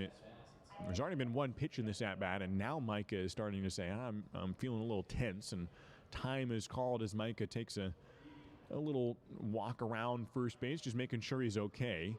Gives the nod towards Mike Carr, the home plate umpire, and says he's good to go. Hope he is all right, and just a little bit of pain, hopefully, for Micah. And now he takes his lead from first base. So perhaps some adrenaline running at first that made him not feel it, but a late pain for Micah. But he's staying at first base. 0-1's the count. Jonah Giblin, the pitcher, and tosses one in there for a strike. 0-2 from Jonah Giblin. So one Oregon State player hits another to put Micah McDowell on first. From Seattle University, Grant Heiser, the runner, at second. One out, bottom of the fourth inning. Jonah Giblin looking back at second. The righty deals a swing and a ground ball behind home plate. And Norton stays at an 0-2 count with one out. Ridgefield scoring 3 runs last inning to take the lead. 3-0 is the score. 6 hits to just 1 for Port Angeles. 1 base hit for them. 6 hits so far for the Raptors. Norton waving the black-colored bat back and forth. The right-handed hitter. The 0-2 pitch is in there for strike 3 looking. And Jonah Giblin gets the second out of the frame. It'll be up to Tanner Jocks to try to put up a non-zero number on the scoreboard. Tanner, who singled in last inning in the third, ended up scoring in that frame. Second player to score today for Ridgefield takes a swing at a pitch inside, middle in, and probably off the plate, in fact, and doesn't get it. It's 0-1 to Tanner Jocks. Just finished out his time at Ridgefield PT. He's an exercise sports science major at Linfield University. Had an internship doing some physical therapy in Ridgefield. Swings and misses the 0-2. I asked him what he's going to spend the rest of his summer doing now that he's not spending every day doing physical therapy in Ridgefield, and he said, work out. That was his plan the rest of the summer. Do a lot more weightlifting before the games and still come here for the 6:35 start times. The 0-2 pitch to Tanner is swung on and missed, and Giblin strikes out the final man of the inning to strand 2 in the frame. So Giblin gives up a single and a hit by pitch, but he does not allow any runs here in his first inning of work. It's still the Raptors 3 and the Port Angeles Lefties 0 as we head to the 5th inning. Dick Hanna Dealerships is proud to welcome everyone back to support our Ridgefield Raptors. Just in time for warm summer nights with family and friends, lounging on the lawn, or eating dogs in the stands. Feels good to be back. In business for over 70 years, Dick Hanna Dealerships is a local, family-owned business with locations in Vancouver, Kelso, and Portland. Choose from thousands of cars and 12 new car brands. Experience nice in the car business. Dick Hanna Dealerships. Believe in nice. Now play ball.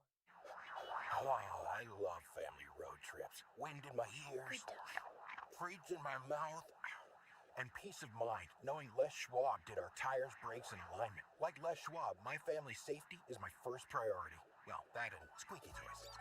Les Schwab Tires, proud to be ranked number 1 in overall customer satisfaction for aftermarket tire replacement by J.D. Power 2 years in a row.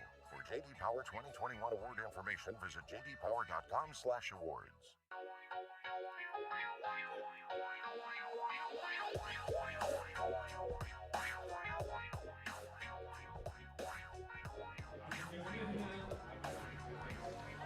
Four innings have been completed here at the Ridgefield Outdoor Recreation Complex, a.k.a. the Rourke.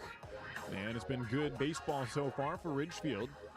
3 runs scored for the Raptors, none yet for the Port Angeles Lefties here in this middle game of a 3-game series. Ridgefield winning yesterday 10-3. And in third place currently in the Southern Division, just 1 half game behind Portland. 2 teams from each division make the postseason. So Ridgefield trying to make up some ground here and get a big win over Port Angeles. Brock Gillis back to the mound to open up the top of the 5th inning. Trevor Tishenkel at the plate. He hits one high in the air into shallow left center, and it's caught by John Peck, the shortstop, as Tishenkel threw the bat hard aside. It went all the way to the backstop and ran into the wooden backstop along the first base side as he was very disappointed with that pop-up to short. And 1 pitch, 1 out for Brock Gillis. Top of the 5th inning, 1 away. Next batter is Bryce Matthews, the right fielder, plays for Washington State University. Brock Gillis has allowed just 1 hit in this ball game. We're in the 5th inning. Throws a pitch just above the belt. It's 1-0 from Brock Gillis. He has struck out 7 already, finishing each inning with a strikeout, including striking out the side in the first. We're in the 5th inning. He's ahead 3-0. The 1-0 pitch is just off the plate. 2-0 the count from Brock Gillis. He has also yet to walk a batter today or hit a batter. Neither team, in fact, has issued a base on balls. Brock Gillis, however, behind 2-0 to Bryce Matthews in the driving win. 2-0 pitches hit hard to right center field. Caden Connor sprinting back. He's not going to get to this one. It is going to land in front of the fence. It one hops the wall. Caden Connor throws back in, but it is a double for Bryce Matthews, his second of the year. And the right fielder into scoring position for the first lefty to get into scoring position today. A one-out double for Bryce Matthews. 1 out in the top of the 5th inning. Ethan Floodstrom will be the next batter. He's the only other player in this ballgame for Port Angeles with a base hit. So now 2 hits allowed for Brock Gillis. 1 in this inning. It's 1 out, runner on second. Still a 3-0 lead for the Raptors. Ethan Floodstrom, who is 1 for 2 on the season, had his first hit of the summer in the 3rd inning. Got stranded at first base. Floodstrom, a left-handed hitter out of Tacoma Community College, grounds one over the mound. A 2-hopper to Brad Norton. Has to throw in a hurry to first base, and he just got him. Floodstrom puts his hands on his helmet, surprised at the call, but it is a force out at first base that Norton made the throw just in time on a high chopper that bounced in front of the mound, summited Brock Gillis, and on the second bounce, got to the second baseman, Brad Norton, and had a little trouble getting it out of his glove, but threw to first in time. It does advance the runner to third. Bryce Matthews 90 feet away from scoring the first run of the ballgame for Port Angeles. Carson Crawford, the next batter. He takes a swing at the first pitch and misses it. It's 0-1 with 2 outs in the inning. 3-0 is the score. Ridgefield leading. Carson Crawford, the batter, third baseman from Cal. Flew out to right field in his first at-bat back in the 3rd inning. Now at the plate in the top of the 5th. Brock Gillis with an 0-1 count, 2 outs in the frame. Infield playing in normal positioning. The pitch is hit high in the air. It won't stay fair. It'll get way over towards the soccer field behind the left field side of this venue, and it lands in the dirt over behind left field. The wind keeping that one in the premises, blowing heavily out towards right field most of today. It's been windier this series than normal. Taking a bit of Port Angeles with them, perhaps, for the Lefties. We'll go up to Port Angeles a few days from now after a non-league pair of games this weekend. There's another Tuesday through Thursday series between these two ball clubs up north in Port Angeles. 0-2 is the count. The throw is on the outside corner and struck him out looking. Brock Gillis strands the runner at third base, and he continues to strike out the final batter of each inning. He's now gone 5 scoreless innings so far for Brock Gillis, striking out 8 batters so far in this contest. It's still the Raptors 3 and the Port Angeles Lefties 0 on to the bottom of the 5th, halfway through this ballgame. Ladies and gentlemen, the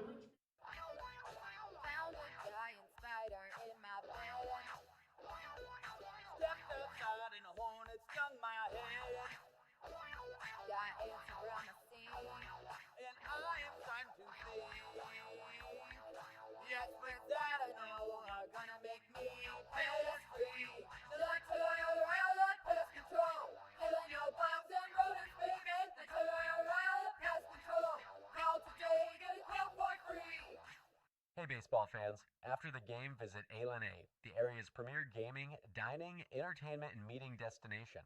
A-Lane is a proud supporter of the Ridgefield Raptors and the perfect place to meet up with friends after a Raptors win for dinner, drinks, and great times. Keep the fun and excitement going after the 9th inning and grab beers at Tom's Urban, or enjoy a perfectly cooked porterhouse at Michael Jordan's Steakhouse. With 100,000 square feet of gaming space, 15 different restaurants, bars, and retail outlets to choose from, A-Lane has just what you need to turn your night at the ballgame into a night you won't forget. A-Lane, just off I-5 at exit 16, ILANIresort.com.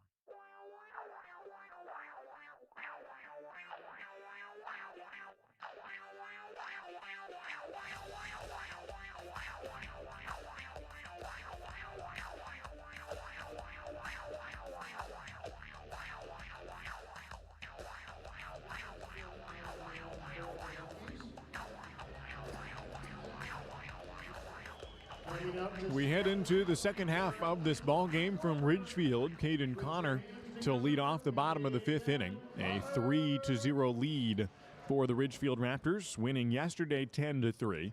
And on the right start so far, Caden Connor trying to start out a good fifth inning now for Ridgefield. Takes a ball at the belt for strike one from Jonah Giblin, who pitched a scoreless fourth inning.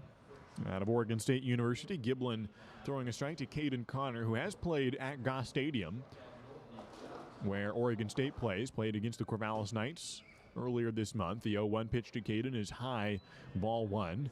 Caden enjoys his time down at Cal State Fullerton and spent 2 years there in Fullerton, playing for a new coaching staff this upcoming year.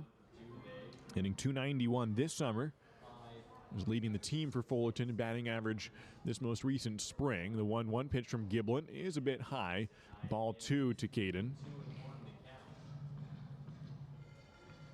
Hit .325 with a dozen doubles on the year for the Titans, and it already has 14 doubles on this summer for the Ridgefield Raptors. 2 balls and 1 strike to Caden Connor, left-handed hitter from right-handed pitcher, and he sprays one into the netting on the third base side. A 1 bouncer to Chris Coda, the head coach for Ridgefield. His first wedding witnessed for his Ridgefield players. He has a fair amount of former players who have asked him or invited him to weddings. After all, he spent well over 2 decades down at College of the Canyons, been their head coach since 2001. 2-2 pitch from Jonah Giblin is a swung on strike to Caden Connor, and he is down on strikes. That is 1 out here in the fifth inning. Still a 3-0 lead for the Raptors. Next up is Reese Hernandez. Coach Coda has been to, for what he said, about 10 weddings, I think he said, and he's got a number of them, a disproportionate number coming up soon in the next year or so. 3 or 4 who have invited him. And he says it's sometimes hard to get, you get about 9 players who would want you at their wedding because you start 9, so those are the ones who might like you and invite you to the wedding. Hernandez behind 0-1 and swings at the next pitch. He's behind 0-2 now from Jonah Giblin. 1 out, nobody on base. Bottom of the fifth inning. A 3-0 lead for the Ridgefield Raptors. Jonah Giblin working out of the windup. And the lanky right-hander kicks and deals, and a ground ball up the middle, and Reese Hernandez singles his second base hit of the day. He has already extended the streak. That's 20 games in a row where Reese Hernandez gets aboard via a hit or a walk. 20 straight contests for Reese. And he gets a 1-out single here for the Raptors. The next batter is John Peck. He's got a streak of his own he'd like to extend. If he gets a hit here, it'll increase his hit streak to 10 games in a row for the shortstop from Pepperdine University. Runner on first, 1 out, infield and double play depth. John takes inside from Jonah Giblin. 1-0 the count to Peck. Shortstop batting .323 on the summer. He's 0 for 2 today. 24 RBIs, 24 runs scored on the year for John Peck. And we've only played 28 games. Hits one on a rope to center field. It'll bounce in shallow center for another base hit. 2 straight singles for Ridgefield. Reese Hernandez followed up by John Peck. Same result, 2 on. Now for the Raptors with still only 1 out in the fifth inning. So John Peck extends that hit streak. He's up to 10 games in a row with a base hit. And his batting average increasing. Already came in at .323, and that just keeps going up. Reese Hernandez into scoring position. The Raptors already leading 3-0. Kobe Morales, the next batter. Had a single earlier today. He's 1 for 2.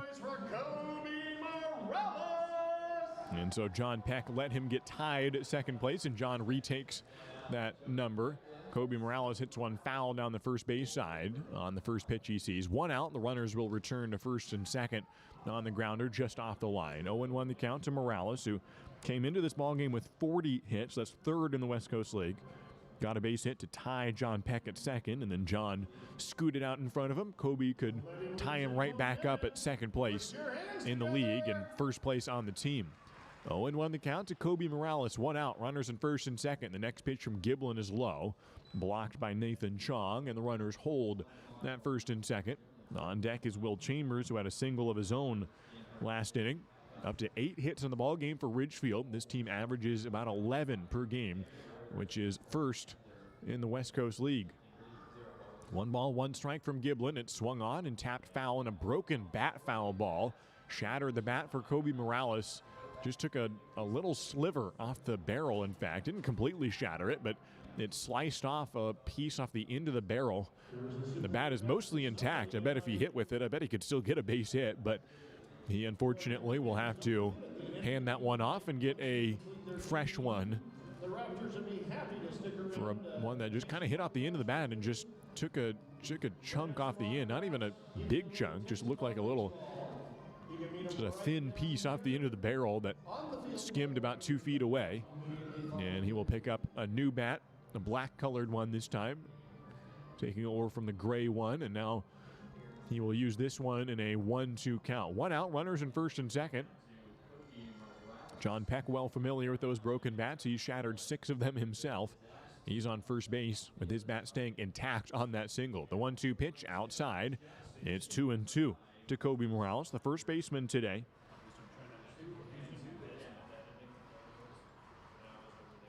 As runners in first and second, Morales scoring 22 runs, also near the top in the WCL. Chases a pitch up high and fouls it back. Still with one out in the inning, it's a 2-2 count. Giblin touching low 90s most of the time so far for Port Angeles, getting his first appearance in a Lefties uniform.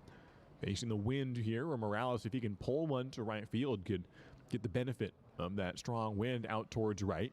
Reese Hernandez dancing at second base. A foul tip from Kobe Morales tapped it over home plate, and it remains a 2-2 count. One out, 2 runners aboard. Hernandez at second base, John Peck at first.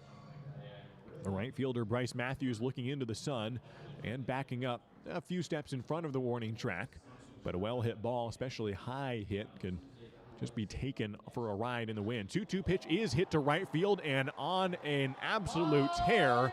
That one is not going to be held by this ballpark. Get up on out of here and don't you come back. Kobe Morales, a 3-run dinger, and the Raptors lead it 6-0. His 5th home run of the season. Kobe Morales torches one to right field. He didn't need the wind.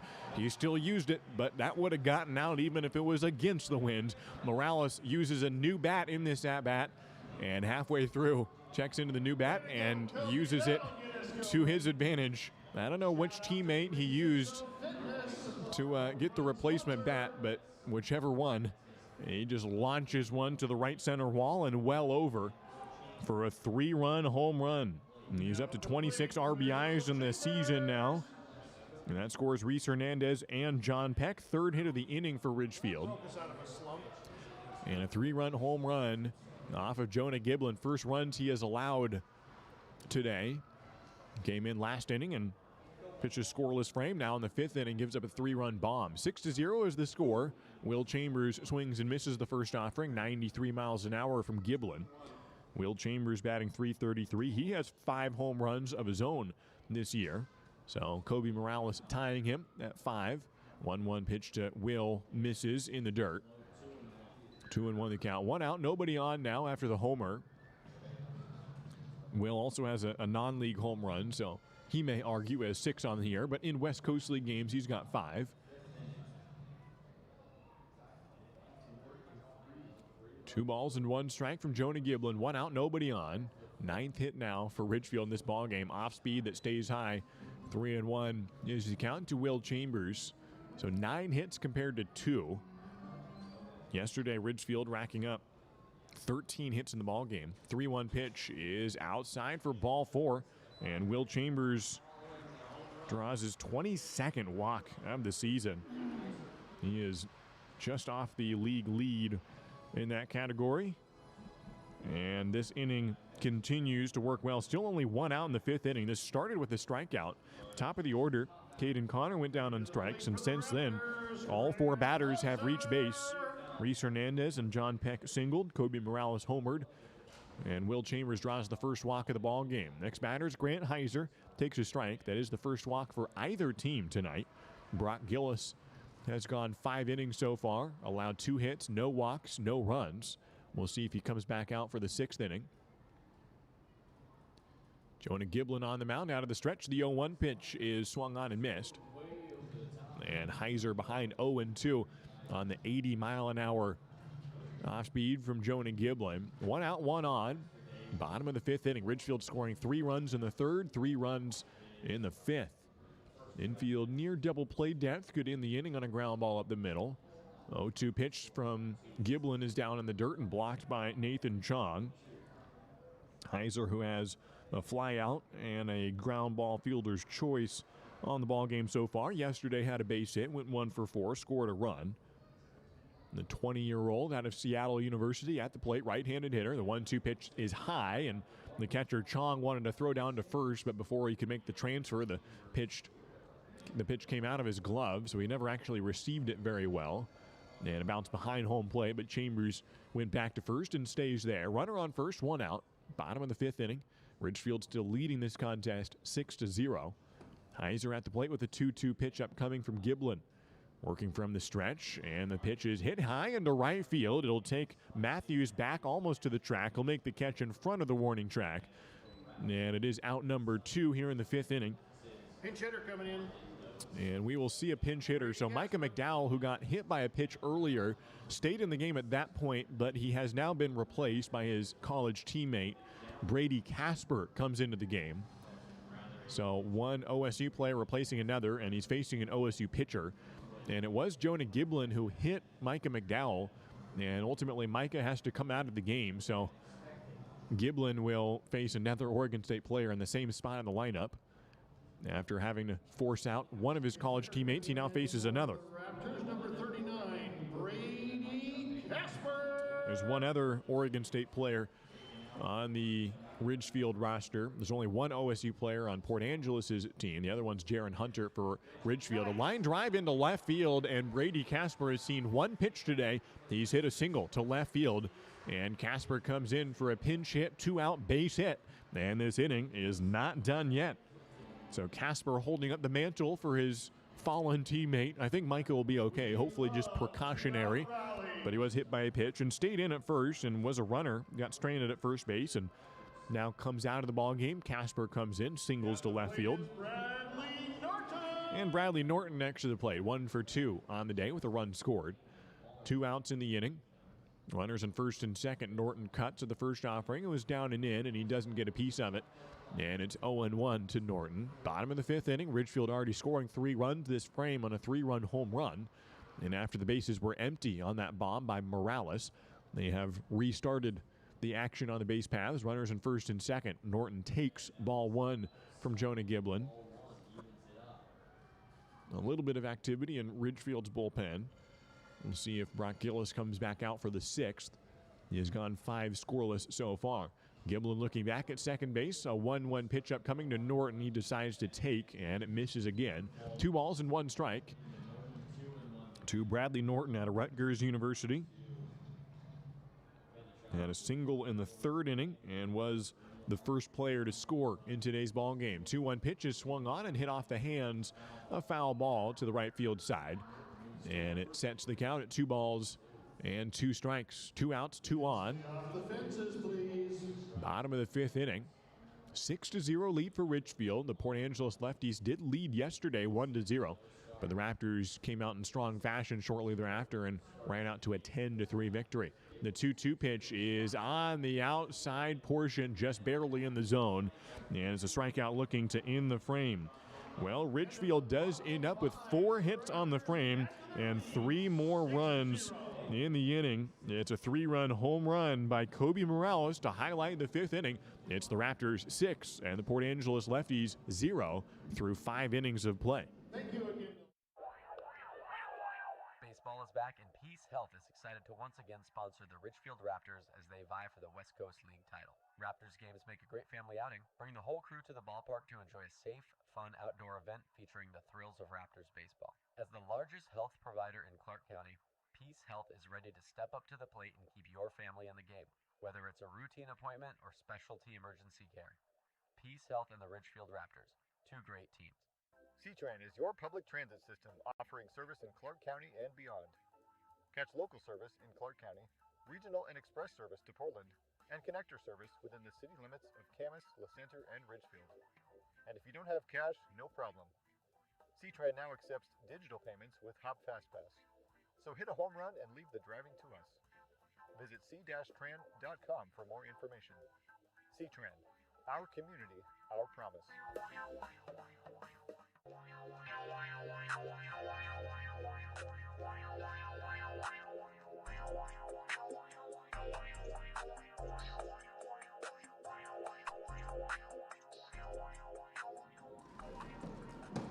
Brock Gillis does stay in the game here for the Ridgefield Raptors. We head to the 6th inning, as Gillis so far has gone 5 scoreless innings. He has struck out a total of 8 batters so far, and he comes back out for the 6th inning. First batter he will face in this 6th is Nick Oakley, who has the best batting average of today's starters for Port Angeles, hitting .294 in the summer out of UC Santa Barbara. First pitch is hammered towards first base and stays foul down the right field line. It's 0-1 the count to Nick Oakley from Brock Gillis, just transferred to University of Portland and will spend his first year with the Pilots this upcoming year, and he is pitching really well of late for Ridgefield. The first 2 games, first 2 appearances did not go his way, but in small sample size, of course, but the ERA up near 11. But the last couple of starts have just been fantastic for Gillis. Throws outside. It's ball 1 to Oakley. 1-1's the count to a leadoff man in the 6th inning. 6-0 lead for the Ridgefield Raptors here in the 6th. Brock Gillis coming off a 5-inning start when he gave up 1 run. This one even better. 5 innings, no runs. And Gillis now working in the 6th. 2-1 the count after he misses high. He has thrown 52 pitches, 41 of them strikes. He is behind 2 balls and 1 strike to Nick Oakley. Went 1 for 2 yesterday with an RBI. He popped out to short earlier today. The 2-1 pitch is hit high in the air. It'll stay in the infield or maybe just get into the outfield grass. John Peck running over and has to take a couple extra steps as the wind pushes it behind second base. But he does make the catch for a leadoff pop out. Nick Oakley has popped out to John Peck twice today. And Luke Saunders is the scheduled hitter. After striking out twice today, Luke Saunders will be replaced. Zach Thomas is the next batter. He did start yesterday. He's out of Dixie State College, and Thomas will come into this ballgame as a pinch hitter. So he'll replace Saunders, who was the leadoff hitter. He struck out twice, and Zach Thomas comes in. A right-handed hitter against Brock Gillis, a right-handed pitcher. So bases empty, 1 out, top of the 6th inning. A 6-0 advantage for the Ridgefield Raptors, trying to win the series here today on a beautiful day for baseball. The shadows lengthening at the Rourke as the first pitch from Gillis to Zach Thomas today is a ball up high, 1-0 the count, and the sun setting now before 9 o'clock. We're past the equinox, so sunset before 9 p.m. now these days in Ridgefield. And the shadows crossing over a decent portion of the infield now as the next pitch is called a strike from Brock Gillis. 1-1, 1 out, nobody on. Gillis had 8 strikeouts in the ball game. He's allowed just 2 hits and continues to just pound the strike zone as Nick Oakley asked for time and now wants to go down and tie his cleat. Mike Carr, I think, was saying, all right, get back in the box, get back in the box. And Zach Thomas, the batter, says, hold on a second, I got to tie my shoe. Then so I ask for extra time and goes down and fixes that. 1-1's a count, nobody on base. Brock Gillis, who's working out of the stretch at all times, comes set with his hands at the belt buckle, throws off speed on the 1-1 and drops it high. Ball 2 from Brock. So when he transfers to University of Portland, he'll join his brother, Brett Gillis, who's already been there for 3 years. Brett is also a student athlete at UP, plays for the baseball team. He's a two-way player, and so pair of guys on the roster from the Gillis family. 2-1 pitch, cut on and missed by Zach Thomas. It's 0-2. Or 2-2, excuse me. 2 balls, 2 strikes, 1 out. Base is empty in the top of the 6th inning. Ridgefield scoring in 2 different innings today. They lead 6-0. Yesterday, Ridgefield needed to score in just 3 different innings, and they won 10-3. The 2-2 pitches hit on a rope, but foul into the netting on the first base side. Stays a 2-2 count. So Brett Gillis, who's already been at University of Portland, they both come from the same high school. Brock and Brett, they grew up in Everett, Washington, went to Cascade High School. Brock, the younger of the two, spent 1 year at University of Washington and transfers to University of Portland to join his brother. Now, University of Portland did play University of Washington this most recent spring, Brock's former and future team. 2-2 pitch from Brock Gillis is on the outside corner, got him looking, and Brock Gillis doesn't care who the leadoff man is. There's been 2 different players in that spot in the lineup. He has struck out them both on 3 different strikeouts to the leadoff spot in the lineup. That's 9 punch-outs in the ballgame for Brock Gillis. And 2 outs here in the 6th inning. Still a 6-0 score. Gillis will now face Javi Espinoza, who struck out a mere 1 time today. Also had a pop out to short. First pitch to Espinoza. He makes an attempt on a bunt and misses it. It is a called strike on Espinoza. The pitch a bit high. And Espinoza did show and keep his barrel out there, trying to pluck at it, and missed it. 0-1 is the count to Espinoza. 2 outs, nobody on. 6-run lead for the Raptors. Now swings and hits it high behind third base. Going back is Tanner Jackson, the third baseman, comes back and unable to make the catch in foul territory. Tanner is not normally a third baseman. He usually plays shortstop or second base, and it's a weird angle for a third baseman to try to come back around that ball and kind of have the ball going over your shoulder. Easier for a shortstop if he can get there and run in towards it, or a left fielder even more so. Even 10 strikeouts. By the way, the defensive alignment has changed. Micah McDowell started in center field. He's been replaced by Brady Casper. Reese Hernandez moved from left field over to center, so Brady Casper is playing left field. Caden Connor remains in right. 0-2 the count. Gillis throws high, ball 1. 2 outs, nobody on. So when Brock Gillis was playing for Washington, his team faced his brother's team at UP. Brock did not play in that game, but his brother Brett did. He pitched against University of Washington and went 1 scoreless inning in that ball game. And now Brock will transfer to join his brother Brett. Now he throws another pitch in the zone, a swing and a miss from Espinoza, and yet another strikeout for Brock Gillis. He's gone 6 innings, every time striking out the final batter of the inning. He's up to 10 punch-outs in the contest. He has not walked a single batter. He's not hit a single batter. He's allowed just 2 base hits in the ballgame. And most importantly, no runs through 6 innings. So we head to the bottom of the 6th. It's the Raptors 6 and the Port Angeles Lefties 0. Dick Hanna Dealerships is proud to welcome everyone back to support our Ridgefield Raptors. Just in time for warm summer nights with family and friends, lounging on the lawn, or eating dogs in the stands. Feels good to be back. In business for over 70 years, Dick Hanna Dealerships is a local, family-owned business with locations in Vancouver, Kelso, and Portland. Choose from thousands of cars and 12 new car brands. Experience nice in the car business. Dick Hanna Dealerships. Believe in nice. Now play ball. Join the Ridgefield Raptors for warm sunshine, great food, and exciting top-level college baseball at the Rourke. Bring your family, friends, neighbors, and coworkers for a relaxing night outdoors this season. Your group can welcome us on the Les Schwab left field platform, the Leonard Holmes and Dick Hanna Grass Burbs, or the First Centennial and Wellhaven Pet Health picnic areas. There's nothing like a Ridgefield Raptors summer baseball game. Get your tickets now at ridgefieldraptors.com. Go Raptors!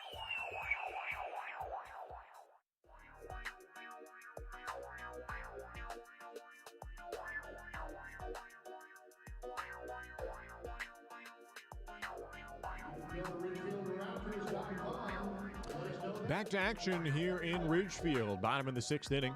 The Raptors have posted zeros across the first 6 innings. Port Angeles yet to score thanks to Brock Gillis, who has allowed just 2 hits and no runs through 6 innings. If his start is done after 6 innings, it has been a marvelous one and his best of the year. The Raptors have scored 6 runs so far in this contest. And Jonah Giblin will return to the mound for the Port Angeles Lefties. Gave up a 3-run home run last inning. And Tanner Jocks will lead off this inning in the bottom of the 6th. A game that is about 1 hour and 45 minutes old at this point. As we head to the bottom of the 6th, Tanner Jocks at the plate to face Jonah Giblin for the 2nd time today. Tanner singled off the starting pitcher Riley Agson, but then was struck out from Jonah Giblin in the 4th inning. So he's 1 for 2 in the ballgame, batting .250 on the summer. Tanner, right-handed hitter out of Linfield. Bottom of the 6th inning, 6-0, the lead for Ridgefield. First pitch to Tanner Jocks is a blooper foul behind home plate. 0-1 the count to Tanner. This is just the 2nd series for Port Angeles facing a Southern Division team. They also faced Corvallis Most of their second half is cross-divisional, facing Southern Division teams. Ridgefield similar, where they played mostly their own division in the first half. They'll play a lot of Northern Division teams in the second half. A called strike to Tanner Jocks, 0-2 the count. In fact, 4 straight series for Ridgefield. This is the first of them.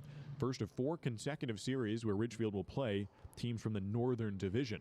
0-2 the count to Tanner Jocks. He pokes at it and hits it foul to the wooden backstop along the first base side. It's still an 0-2 count to Tanner Jocks, the leadoff man in the bottom of the 6th inning. Ridgefield already ahead 6-0.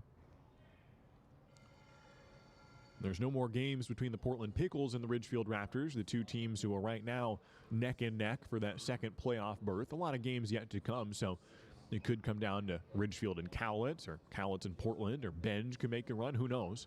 It's the 0-2 pitch from Giblin is down and away into the body of the catcher Nathan Chong. And it's a 1-2 count to Tanner Jocks. Ridgefield scoring 3 runs last inning on a 3-run home run by Kobe Morales. Quiet now, let's make some noise for him. And Tanner Jocks trying to start out a new rally here. 1-2 pitches hit down the third base line. Did it stay fair? Yes, it did. It's blocked by the third baseman Crawford. Then it bounces away from him into foul territory. It did bounce right over the bag. It'll go down as, I believe, a single for Tanner Jocks. Hit that one on a sharp hop just over the bag, and it glanced off of Carson Crawford. And it would have been a tough play even if he fielded that one cleanly. Tanner Jocks into first base. It is the 11th hit of the ball game for Ridgefield. Second single of the day for Tanner. And a leadoff base hit here in the 6th inning. Caden Connor, the next batter. He has a single of his own today. Tanner Jocks, who already had the 300th hit for Ridgefield on the season. That was back in the 3rd inning. Ridgefield up to 308 now on the season. First pitch to Caden Connor. He wants number 309. It won't be on this pitch. He fouls it onto the left field side. Still nobody out. Runner on first. Ridgefield ahead 6-0 in this contest. We're in the bottom of the 6th inning. Caden Connor at the plate. Was taking BP yesterday amidst the wind that was blowing heavily out to right field, and he was remarking how he doesn't normally pull the ball. He's a left-handed hitter, so pulling would mean out to right field where the wind was at his back, but he's typically more of an opposite field type of guy. Hits primarily to left center. 0-1 pitches hit towards the first base side. It'll stay fair, and the first baseman steps on the bag. No play at second, so Tanner Jocks advances on the play on a fair ball, ground ball by Caden Connor. An unassisted put out by the first baseman Floodstrom. And one out here in the inning. Reese Hernandez to the plate. So basically works like a sack bunt. Tanner Jocks into scoring position. Hernandez, who has an RBI double on the day and a single tonight. 2 runs scored for Reese, up to 20 games in a row. Reaching base. He has scored 23 times now on the season in the top 10 in the West Coast League. Takes a pitch high from Jonah Giblin. Runner on second, 1 out, bottom of the 6th inning. Ridgefield will play one more game against Port Angeles in this series tomorrow at 6:35 right here at the Rourke. 1-0 pitch is framed well by the catcher. It's called a strike to Reese Hernandez. 1-1 is the count from Jonah Giblin. Outfield playing straight up in left and center field, but the right fielder, Bryce Matthews, playing way back into deep right field. 1-1 pitch to Reese is hit foul behind home plate. 1-2, a bit behind that one at 88 miles an hour. Hernandez, who has had 94 at-bats on the season, up to 31 hits. So he's hitting well over 300 on the year. Came in at 319. Yesterday went 1 for 3. Today 2 for 3. And now with his 4th at-bat, runner on second. The 1-2 pitch is hit on the ground towards the second baseman. Diving attempt by Espinoza. He can't get in front of it. It's into center field for a base hit. Tanner Jocks wound around from third. He will score without a throw. Another RBI for Reese Hernandez. His 3rd hit of the ballgame. And Tanner Jocks scores again. It's 7-0. The Raptors lead. Hernandez placed one on the ground just past the diving attempt of Javi Espinoza. And Hernandez has gotten a base hit on 3 straight at-bats. 2 RBIs on the day. John Peck, who had 4 hits yesterday, is 1 for 3 today. Takes a strike to open this at-bat. 1 out, 1 on. A 7-0 advantage now for the Raptors. They scored 3 in the 3rd inning, 3 in the 5th, and 1 here in the 6th. 0-1 the count from Jonah Giblin to the plate, and John Peck takes again. Strike 2 on John Peck. Had a single last inning and scored easily on a home run by Kobe Morales. John had his home run a few days ago, his first of the year for himself, on a 3-run dinger. And now he's able to score on a 3-run dinger by the guy behind him in the lineup. The 0-2 pitch is taken for a ball outside. 1-2 the count on the off-speed from Giblin. Came in the 4th. Pitch is scoreless inning that frame, but has given up 4 runs since then. We sit in the bottom of the 6th inning. A 7-0 advantage. Ridgefield already up to 12 hits in the ballgame. That's 10 more than Port Angeles today. 1-2 pitch is outside and blocked by the catcher Chong. Hernandez holding at first base. He's 2 for 3 this year in stolen bases. Probably won't go here. 2-2 the count. On deck is Kobe Morales. 1 out in the inning.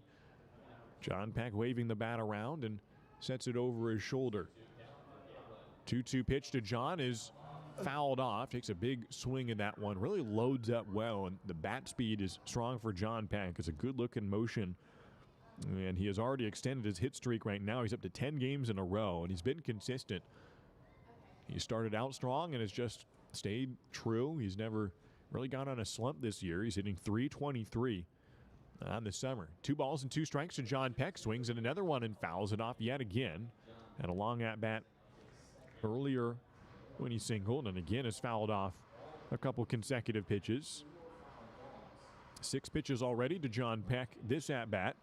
2-2 is the count. Runner on first. 7-0 is the score. Ridgefield going for a 3rd straight victory here and trying to improve to 4-1 in the second half. The pitch is high on the breaking ball from Giblin, and it's a full count now to John Peck. Outfield continues to play in that same positioning with the right fielder, the one in most deep territory. The wind continues to blow pretty steadily out towards right. The shadows taking up about half the infield now. Sunset about a half hour away. Runner on first being held on. Full count. Here's the payoff from Giblin. Swung on and hit well into left center field. This one will get all the way to the wall and even further. Another home run for John Peck. Get up on out of here, ball, and don't you come back. John Peck, his 2nd homer of the year, and his 2nd just since Sunday. A 2-run bomb for John Peck, and it puts the Raptors up 9-0. Thank you to 360 Fitness, our home run sponsor. That's 2. John Peck knew it from the moment it left his bat. He took a little scenic route around the base paths, taps helmets with his teammates at the plate.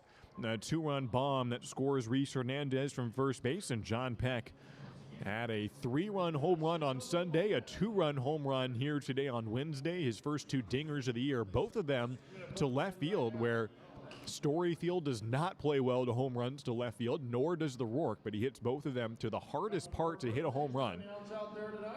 And that is a 2-run dinger for John Peck. We do have a pitching change here for Port Angeles. The day is done for Jonah Giblin. We'll tell you about the new pitcher when we return. It's a 9-0 lead. Ridgefield has scored 3 runs in 3 different innings. That includes this one. Still only 1 out in the 6th. Stay with us on the Raptors live stream. A lot has changed in Clark County since C-Tran began service in 1981. We've changed with it.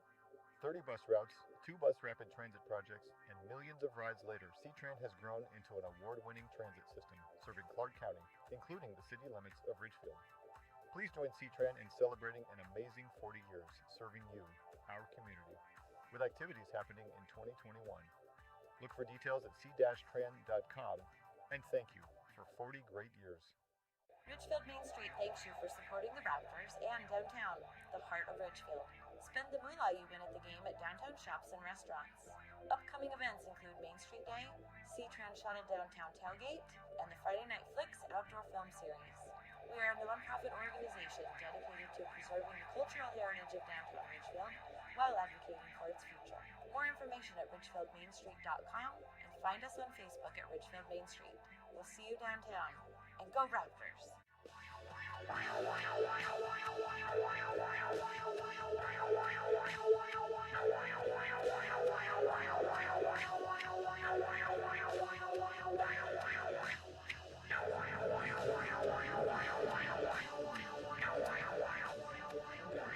Well, the trio of runs continues. 3 runs in the third, 3 runs in the fifth, 3 runs in the sixth for Ridgefield. The sixth inning continues as Kobe Morales is next up to the plate. New pitcher for Port Angeles is Zach Ediger, who throws the ball outside 1-0.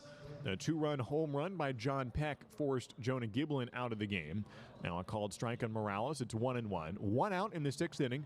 Ridgefield scoring 3 runs this frame, including that 2-run bomb by John Peck. And Morales now at the plate with the bases empty. 1-1 pitch is outside 2-1. Jonah Giblin had to throw 67 pitches just to get through 2 1/3 innings. And he ends up giving 6 runs away to the Raptors. Now Morales takes a 1-1 pitch for a strike from Zach Ediger, who just joined the team today. Wearing number 49, he's a right-handed pitcher making his debut and facing a guy in Kobe Morales who is first on the team in batting average at .336. The 1-1 pitch from the right armor Ediger, and it misses 2-2 the count. Kind of throws him a 3/4 arm slide or even a bit more towards parallel, almost side arming. And he has a full count to Kobe Morales. The payoff is swung on and missed, and he strikes out the first batter he sees. A foul tip into the glove, in fact, and Morales goes down on strikes. 2 outs in the sixth inning. Brings up Will Chambers for his 4th plate appearance already. Ridgefield getting 13 hits in the ball game. That equals yesterday's total. We're still only in the 6th. First pitch outside to Will Chambers. Ball 1 to Will out of College of the Canyons. .333 batting average. He is on a 6-game hitting streak. Pops one way up in the air and behind home plate for a strike. 1-1's the count to Will Chambers. Infield in normal positioning for Will. He's batting left-handed now. He's a switch hitter against right-handed throw-in Ediger, who misses outside in the off-speed. 2-1's the count. Ridgefield leading 9-0 in this ball game. They got 10 runs yesterday on 13 hits. They've got 9 runs today on 13 hits. 2 balls and 1 strike, and Ediger misplaces that one inside. It's 3-1 to Will Chambers out of Valverde, California. Next pitch from Ediger is swung on, and a broken bat blooper in the infield. The shortstop drifting over, and Nick Oakley makes the grab to end the inning. And so Ridgefield still does score 3 runs in the frame. Ediger comes in, and the pitching change works out for Port Angeles. He records 2 outs on the first 2 batters he faces, but Ridgefield got the damage done in the 6th inning. 3 runs come in on 3 hits and a 2-run homer by John Peck. Stay with us for the 7th inning as Eli Schubert comes in to pitch perhaps the rest of the way. Tell you more about Eli and the final numbers for Brock Gillis when we return. It's 9-0 Raptors. This is WSU Vancouver, Southwest Washington's only 4-year research university. Whether in person or via distance delivery, WSU Vancouver offers high-quality education and an employer-respected degree. You'll get a small school feel and the kind of place where you know you matter. Here, you'll get personalized education that brings out the best in you and inspires you to achieve your highest goals. Now, what are you waiting for? Apply today. The Ridgefield Raptors are thrilled to reunite with fans and enjoy summer baseball again. Join us for America's favorite pastime. The Raptors are following state guidelines for spectator events and ask for your patience as we prepare for exciting West Coast League play. Please be courteous to our staff, fans, and players as we celebrate the return of your Ridgefield Raptors this summer. Let's make it a great season at the Rourke. Get your tickets now at ridgefieldraptors.com. Go Raptors!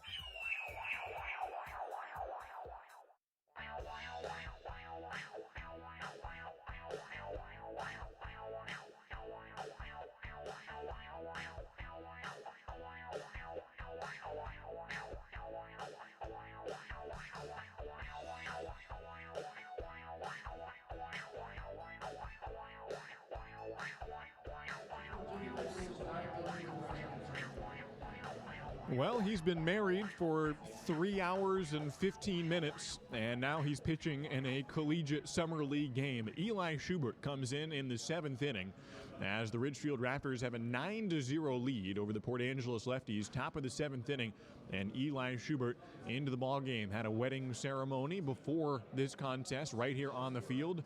Eli and his bride, Erin, stood across from home plate.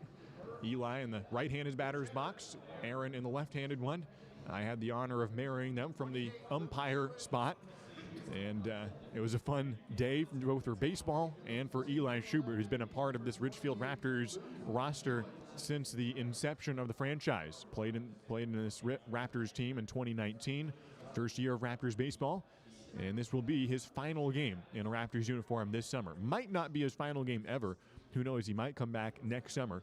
But now he's pitching in the 7th inning. Luke Jewett, the first batter, a pinch hitter for Port Angeles, takes a big swing and misses the fastball from Eli Schubert at 90 miles an hour. And Eli starts out on the right foot. It'll be sad to see Eli go, although for good reason, but he does have the best ERA on the team for Ridgefield, a 1.47 earned run average. Throws another fastball, this time a called strike for Eli Schubert. It's 0-2 from Eli. Got hitched earlier today, has been engaged since late last year.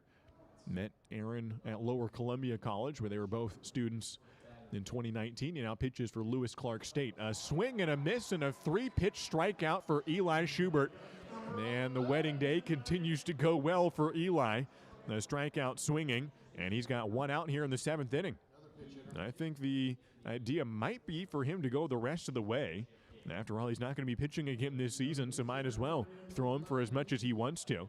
Jack Holman is the next batter, a pinch hitter coming in. He's from UCLA. And Holman steps in, left-handed batter against Schubert, who throws outside ball 1. Top of the 7th inning, Ridgefield already leading 9-0. So no matter what Schubert does, he's in good position here with a lot of run support. But if there's any guy to hold on to a lead, even if it's a slim one, Schubert's your guy. Foul ball off the barrel from Holman. It's 1-1 the count from Eli Schubert. Got that nasty slider that he used a lot up in Longview when he was pitching on his home field at Lower Columbia College, his former home field. He transferred to Lewis Clark State in Lewiston, Idaho, but he started out his college career at the junior college up in Longview and got 2 saves in that weekend at his former school. Just misses on the outside low corner to Holman. It's 2 balls and 1 strike, 1 out, nobody on base. Ridgefield leading 9-0, top of the 7th inning. Eli Schubert on the mound, set for his honeymoon a few days from now. 2-1 pitch from Eli is fouled back. 2-2 is the count. Eli will head on to his honeymoon to Cannon Beach, have a family reunion after that. They'll have another ceremony on Saturday with all their family. He's been living at his grandparents' house in Woodland, not too far from here.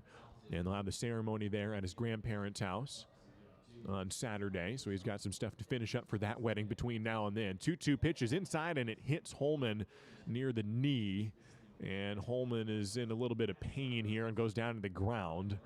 I hope he's okay. He will get awarded first base, and he is rolling around. Holman, I think, took that one right in the knee or somewhere in the lower body. On a pitch that just got away from Eli Schubert, and the second batter he's faced today. Struck out the first one, but Holman, who just came into this game as a pinch hitter and has a hard-earned hit by pitch, and he is now sitting down, taking some attention from Mason Treeseyes, the trainer for Ridgefield. And Holman seems to be in a little bit better spirits now and gets back up to his feet. Good to see Jack Holman able to walk down to first base. I'm not sure if he'll stay in the game. It looks like he might. And he will walk down to first. So 1 on and 1 out. Eli Schubert in his first inning of work here. The next batter will be Trevor Tishenko out of California. The Golden Bear from Cal Berkeley steps in 0-2 in the contest. A fly out and a pop out on the day for Tishenko. So Jack Holman from UCLA gets a hit by pitch.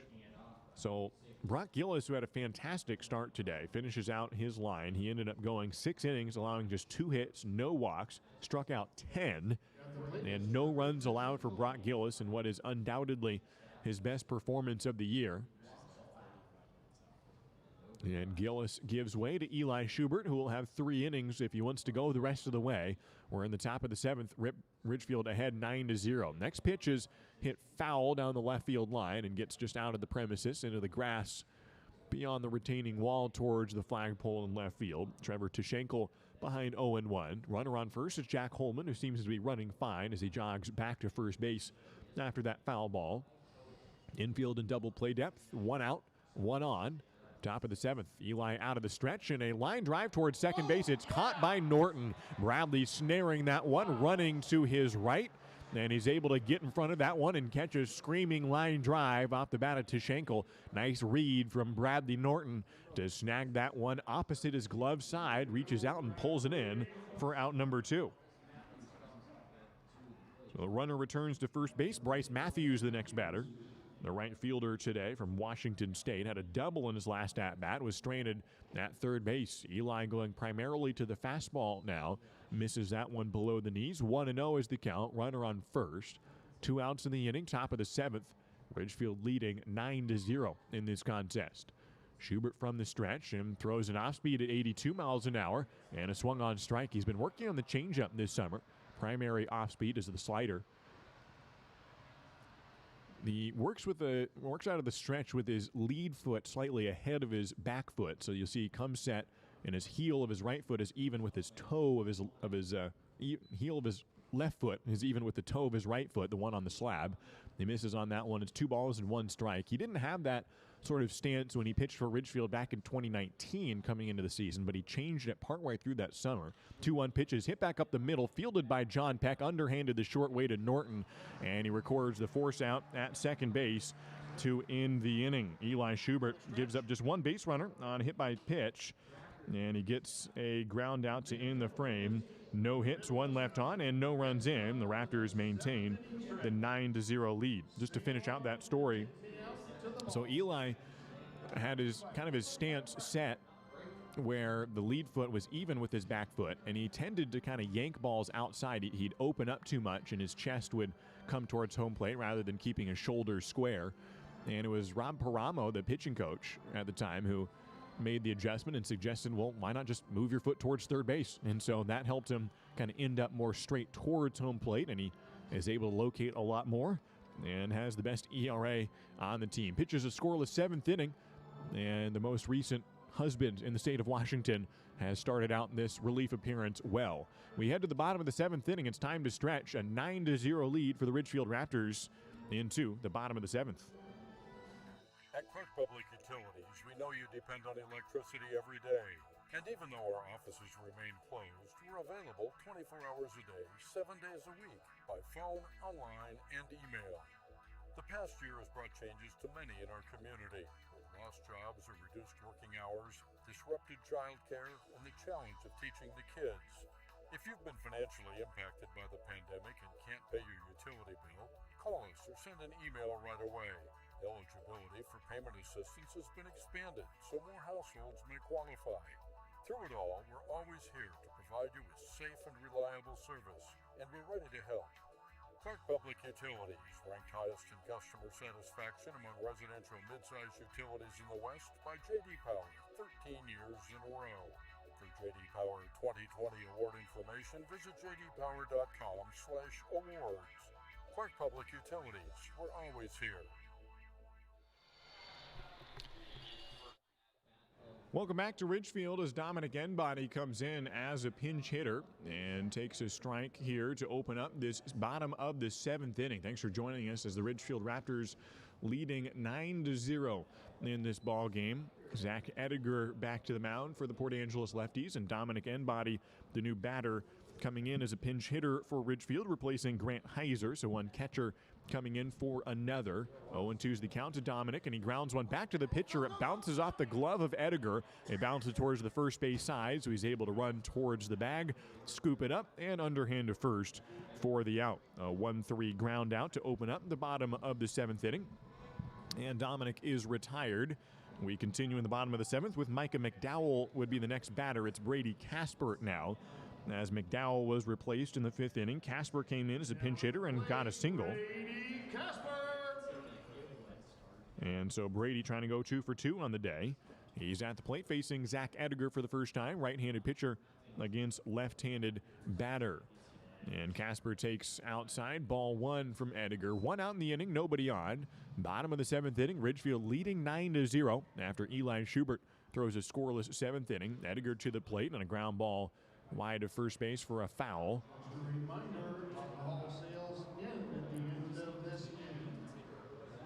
So Eli Schubert coming in the 7th, pitching a scoreless inning after getting married earlier today.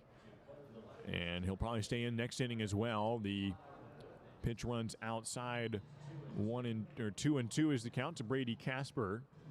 Some defensive changes for Port Angeles. We'll get to those in a moment. But Edgar throws outside, ball 3, full count. Zach Thomas into left field now for Luke Jewett. Jack Holman is the catcher, and Trevor Tushenko moves to right field. Bryce Matthews in center. 3-2 pitch outside to Brady Casper, and he draws a walk, so he's gotten aboard both times he stepped to the plate today. And Bradley Norton will be the next hitter, with a single and a run scored on the day. He's 1 for 3 in the contest. Runner on first, 1 out. Ridgefield leading 9-0, scoring 3 runs each of the last 2 innings, plus a 3-run third inning that got this game started. So it's 9-0. Edgar out of the stretch now to Brad Norton. And the first pitch from the side armor is a called strike on Bradley. And that single in the third inning to lead off the third, and came around to score to start out the scoring. If Norton gets aboard here, we'll see a pinch hitter. In fact, only 1 out in the inning, so most likely we'll see Patrick Stark come into this game. Patrick, the third baseman, will come in to replace Tanner Jocks at next opportunity. The 0-1 pitch to Bradley Norton, waits on an off speed and hits it well into left center. It is going to fall in for a base hit. Brady Casper into second, and he'll hold there for a single by Bradley Norton that splits the outfielders. It wasn't too deep, and it lands and bounce up and snared by the center fielder Matthews and thrown back in, but a ball that just hung up in the air, but neither outfielder could get there, and a ball that landed perfectly in between the two of them, and Bradley Norton has his second base hit of the ball game. It pushes Casper into scoring position. He had to wait to make sure that ball wouldn't be caught. Otherwise, he probably could have gotten a third, but rightly holding to make sure. So Patrick Stark is the new hitter, pinch hitter for Ridgefield. Tanner Jocks is done after going 2 for 3 in the contest. And Patrick Stark steps in. He's an incoming freshman at Loyola Marymount. He's talking to his teammate Jacob Freed earlier today. Freed also with the Ridgefield Raptors and his future college teammate. Jacob has already spent 1 year at Loyola Marymount. In fact, the LMU head coach is here tonight. Nathan Choate is in attendance at this ballpark. Neither Patrick Stark nor Jacob Freed were scheduled to play in this game, but Patrick comes in as a pinch hitter, so Nathan Choate will see his incoming freshman on the mound. So Patrick Stark will come to the plate with a runner on first and a runner on second, with 1 out here in the bottom of the 7th inning. Ridgefield already leading 9-0. Once again, coming to the plate, number 36, Patrick Stark. Right-handed hitter against right-handed pitcher. Stark at the plate, and the first pitch to Patrick is on the inside corner, strike 1. The 18-year-old out of Redondo Beach, California, will join Jacob Freed this upcoming year. Jacob, by the way, attended his first wedding of his life today, where his teammate Eli Schubert had never been to a wedding before. 0-1 pitch inside, and it catches the corner. It's 0-2. I gather there's probably a lot of players on this team who haven't had a whole lot of their friends yet get married, where today was the first wedding they'd ever attended right here in the ballpark before first pitch today when Eli Schubert got married. 0-2 pitch, and Stark takes a hack at it and swings late for a strikeout. A 3-pitch punch out for Zach Edgar, and Stark is down, second out of the inning. It'll bring up Caden Connor to the plate. 2 outs, 2 on, bottom of the 7th inning. Caden has gotten a single today. He led off the bottom of the first inning with a base hit. He's 1 for 4 in the contest. Okay, Raptor fans. Mentioning earlier how he was remarking during BP yesterday how he doesn't pull the ball a lot, hitting it to right field where the wind would help out under normal circumstances a lot, and today even more so with the wind blowing heavily out to right. First pitch to Caden is swung on and fouled into the netting. Runners in first and second, 2 outs. 9-0 lead for the Raptors. Caden was saying, I don't have a whole lot of power to right field. I usually hit, my extra base hits to left center, down the left field line. Then he went into the cage for another round of batting practice, and he promptly yanked one off the foul pole in right field and then hit another home run over the right field fence. So I told him, how's that for some pulling the ball power? Now he has a chance to get an extra base hit again here today. Already have 14 doubles on the year. Takes a strike. It's 0-2 the count to Caden. Now to Cal State Fullerton had 3 RBIs yesterday, up to 28 on the summer. The record is 50 in Ridgefield history, set by Micah Hicks 2 years ago. And Caden on pace right around that number this summer. 0-2 pitch to Caden is swung on, hit towards left field, not too deep. Tashenko coming over, and it's the left fielder, Thomas, who makes the catch for out number 3. Ridgefield strands 2 in the inning, and no runs on the frame. Ridgefield still has a 9-0 lead as we head to the top of the 8th inning. Eli Schubert back out for another inning. The recent husband comes back out for a second inning of work. Stay with us. 9-0 score. Raptors on top. Top of the 8th inning after this.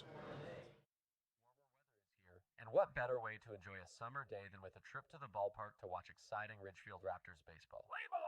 Don't miss the action on the diamond as the Ridgefield Raptors battle other Western League rivals for the championship.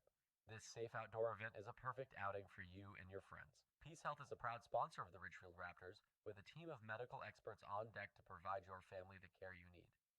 Treat your family to an exciting night at the ballpark and make it part of your healthy, active summer. Peace Health and Ridgefield Raptors baseball, a great double play.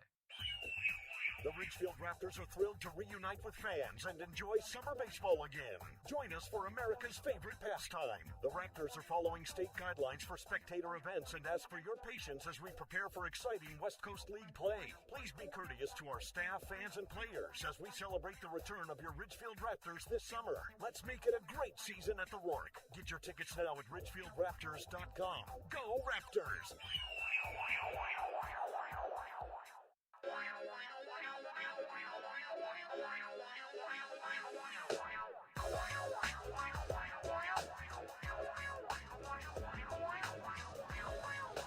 Another inning for Eli Schubert.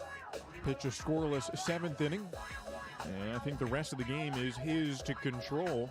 The right-hander out of Lewis Clark State comes back in. The Raptors leading 9-0. Eli throws a first pitch in this 8th inning. A strike on Ethan Floodstrom. 0-1 the count from Eli, who came in after a strong start by Brock Gillis, who went 6 scoreless to start out this ball game for Ridgefield. And Eli has not spoiled it. A scoreless 7th inning. And now facing Eli Floodstrom to open up the 8th. Throws outside, 1 ball and 1 strike. Ridgefield going for the series win tonight, winning yesterday 10-3. They lead at 9-0 in this contest. Eli Schubert with the 1-1 pitch goes off speed and misses outside. 2-1 the count to Eli from Eli Schubert. Got married earlier today. He's played for Lower Columbia College, where he met Aaron Thumb, and now Aaron Schubert, as Eli Schubert gets a swing and a miss on the 2-1 pitch from Floodstrom. 2-2 is the count from Eli. Was remarking during the ceremony how he has not given up a home run all summer, and then after the ceremony he said, "What if you jinxed me though?" And I said, you won't give up a home run. He's yet to do so. Ground ball up the middle, and he has allowed his first hit of the ball game. A single into center field from Ethan Floodstrom, a leadoff base hit here in the 8th inning. It'll bring up Carson Crawford with 1 down, or with 1 on and nobody out. Top of the 8th inning, a 9-0 advantage for the Ridgefield Raptors. Floodstrom gets his second single of the day. First one off of Schubert, who did not allow any hits in that 7th inning. Still 9-0. 1 on, nobody out. Infield into double play depth for the right-hand hitting Carson Crawford out of Cal Berkeley.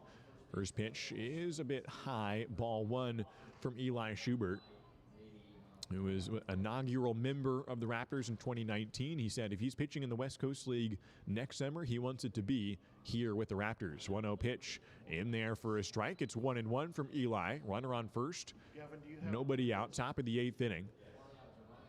Eli has pitched for the Raptors now 2 seasons, and he has 2 years of eligibility left, and so he's got 1 more year of collegiate summer baseball ahead of him, one would think, next year. Misses inside, and it's 2-1 to Carson Crawford.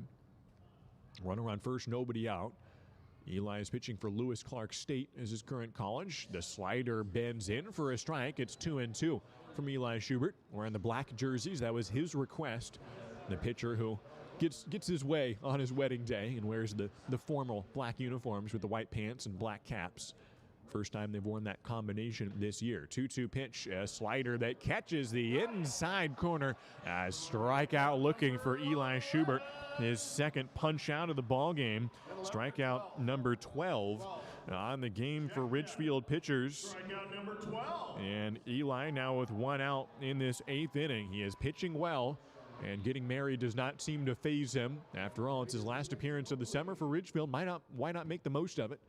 And he's got one out here in the 8th. Nick Oakley, the next batter. And first pitch hammer to right field. This one's going to, oh no, it's going to get out. And Eli Schubert has finally given up a home run. I guess I did jinx him. And it's a 2-run home run for Nick Oakley. And Eli gives up his first home run since 2019. He didn't give up a home run at Lewis Clark State this spring. Didn't give up a home run this summer yet for Ridgefield, and I was talking about that earlier today during the ceremony, and he finally does give up a home run. It's okay, Eli. There are more important things than giving up a home run, but there you go. 2-run home run. The Lefties are on the board. It's 9-2 is the score. Next batter is Zach Thomas, who takes a pitch outside. 1-0 is the count to Zach.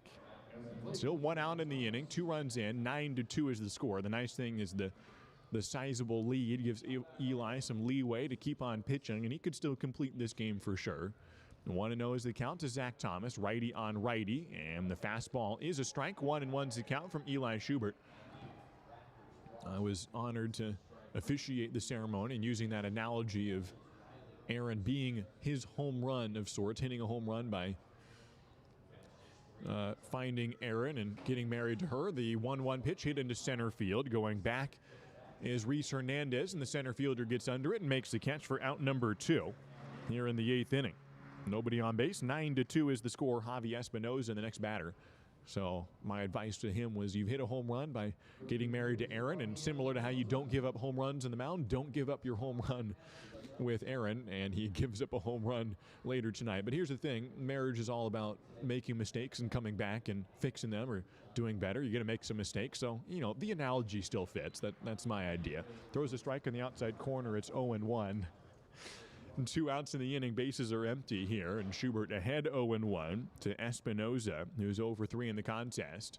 Next pitch is just off the plate, 1-1 to count to his battery mate, Dominic Enbody. Nice little combination there as well. So Eli pitched in 2019 when 3 players came back for this year. Dominic Enbody, who's currently his battery mate, was one of the other players in 2019.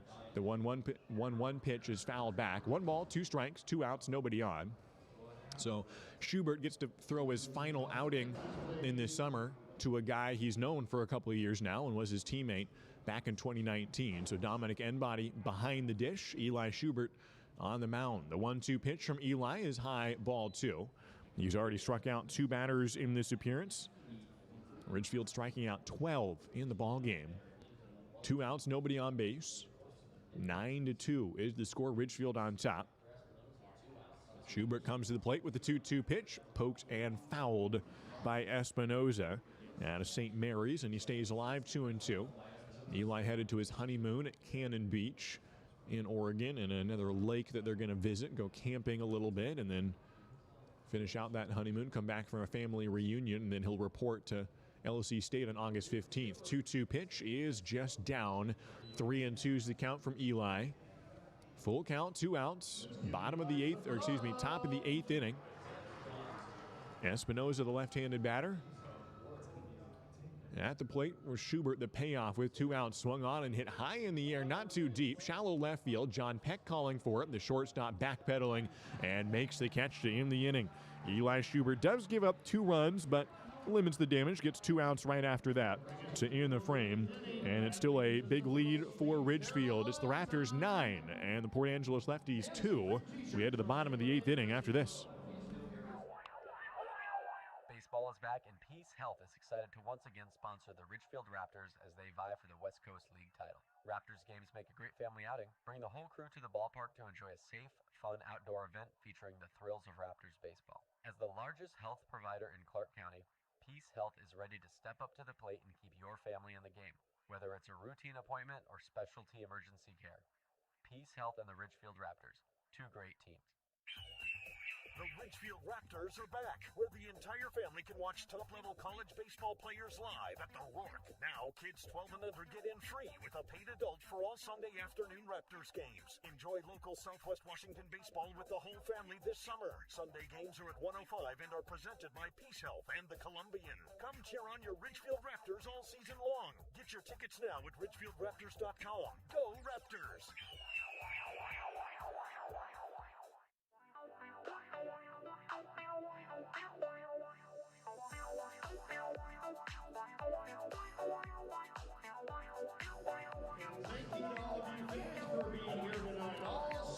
Bottom of the 8th inning here in Ridgefield, and what a day it's been for the Raptors on and off the field. Well, really just on the field, actually. I would say off the field for Eli Schubert's wedding, which seems like an off-the-field thing, but it was on the field.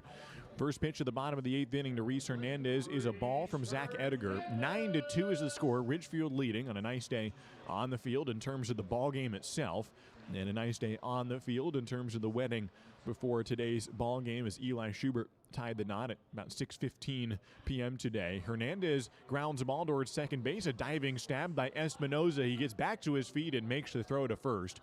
And Reese Hernandez nearly had his 4th hit of the ball game, but he gets robbed by Espinoza. A ground out for out number 1 here in the bottom of the 8th. John Peck to the plate, fresh off his 2-run home run to left center field. His second homer of the year and second home run of the week. Had a homer on Sunday, 3-run bomb to left field in Longview. And no homers against Port Angeles. He's 2 for 4 in the ballgame. With 1 out, he takes a pitch inside. Called for a strike. 0-1 the count to John Peck. Nobody on base, 1 away, bottom of the 8th. Ridgefield leading 9-2 in this contest. A little bit of activity in Ridgefield's bullpen. Bo Kiersey is throwing. Eli Schubert, I'm sure if he's feeling well enough, will pitch the 9th inning, but Kiersey up and throwing in the bullpen. 1-1's the count to Peck, who takes a big swing at the off-speed and a little in front of it. It's 1-2 to John out of Pepperdine University. As a single and a run scored, a home run, and his second run scored, extended his hitting streak to 10 games. 1-1 pitch is blooped towards second base, and Espinoza jumps and makes the catch. 2 fine defensive plays by Port Angeles' second baseman. A ground ball diving play and a jumping line drive catch. And that's 2 outs here in the bottom of the 8th. Kobe Morales to the plate. He has a home run as well. He homered in the 5th for 3 runs. John Peck homered in the 6th for 2. Both of them are 2 for 4 in the contest. They're both in the top 3 in the West Coast League in hits, and you can tell it's not just singles for these guys. They both got homers today. Morales takes a strike from Zach Ediger, 0-1 the count. 2 outs, nobody on. A 7-run lead for the Ridgefield Raptors. Morales takes the 1-strike pitch for strike 2. Will Chambers on deck with 2 strikes and nobody on base. The second baseman Espinoza way out into right center field. A blooper high up in the air, pop up into foul territory. Carson Crawford running over, and he makes the catch. Overran it for a moment and comes back and hauls it in foul territory. And a fly out to end the 8th inning. That'll probably be the last time up to plate for Ridgefield. At least they hope that's the case. It'll be Eli Schubert to come back out to the mound in the 9th inning. It's his game to save. It would be a save opportunity for Eli Schubert if he can get the final 3 outs here. Stay with us to see what Eli can do on his wedding day, and goes for the save here against Port Angeles. It's 9-2, the Raptors lead.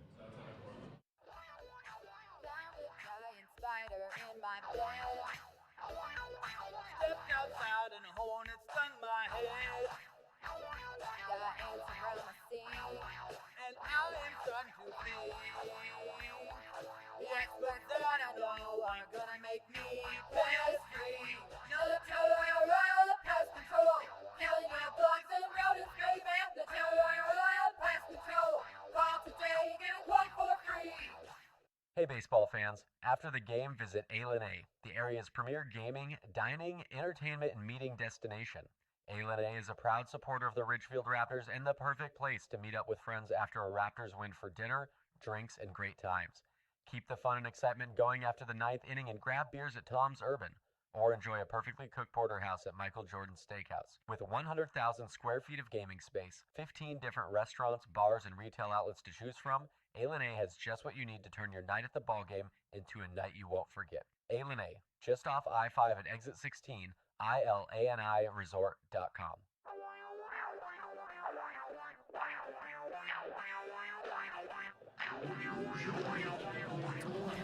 Top of the ninth inning from Ridgefield, Washington. It's a 9-2 score. Ridgefield in control, and Eli Schubert back to the mound. It's Luke Jewett, the next batter, who swings and misses the first offering at the top of the ninth inning. Ridgefield ahead by 7 runs, and Eli Schubert back out for his third inning of work, so he is eligible for the save if he finishes out this ninth inning. He's ahead 0-1 to Luke Jewett, and the next pitch from Eli, a breaking ball for a swung-on strike. It's 0-2 from Schubert. Came in the 7th inning. He finally did allow 2 runs, but he comes in with the best ERA on the team, and he will finish out his summer season with these final 3 outs that he will try to get here in the 9th inning. He's ahead 0-2 to Luke Jewett. The next pitch from Eli, breaking ball, swung on and missed, and Eli strikes out the first batter of the 9th inning. It's 1 down here in the 9th, and he's 2 outs away from ending his Raptors summer on as good of a note as you can get. He got married 3.5, almost 4 hours ago, and married life has been treating him well. He is now has struck out 3 batters in this ball game, and on pace to get a save here. 1 out, and the next pitch is down low to Nathan Chong, or excuse me, Jack Holman, who came in as a pinch hitter for Chong. And so Holman, who got hit by a pitch in his last at-bat, healthy and ready for another chance at Eli Schubert. 1-0 the count from Eli. Kicks and deals a fastball on the outside corner for a strike. 1-1's the count from Eli. Originally from Eagle, Idaho, and met his future wife in Longview, Washington.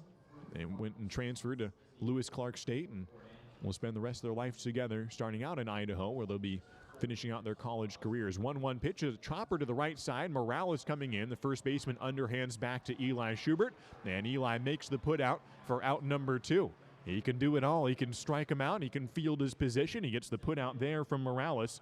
It's a 3-1 ground out, and Eli 1 out away from getting the save on his wedding day. Got married in the batter's box 60 feet away from where he's currently standing, and the next batter will potentially be the last. It's Matthews to the plate. The next pitch is blooped towards third base, and it lands fair down the left field line. And Trevor Tashenko, excuse me, he wants to go for 2, and a throw to second base, and nearly got it. Norton couldn't quite apply the tag, but would have ended the game. And Tashenko safe into second base for a double. And this ball game not over yet. Bryce Matthews will be the next hitter. And we have reached 9 o'clock here in Ridgefield as Schubert has 1 more out to get. Dominic Enbody out to chat with him briefly. The 2 players from 2019, 2 of the 3 members of that inaugural squad who came back this summer in 2021. Joey Martin, the other one. And Eli Schubert, 1 more out to get on what will be his final out in this summer. Off to his honeymoon after this. 2 outs, top of the 9th inning. Ridgefield leading 9-2. Bryce Matthews is the hitter.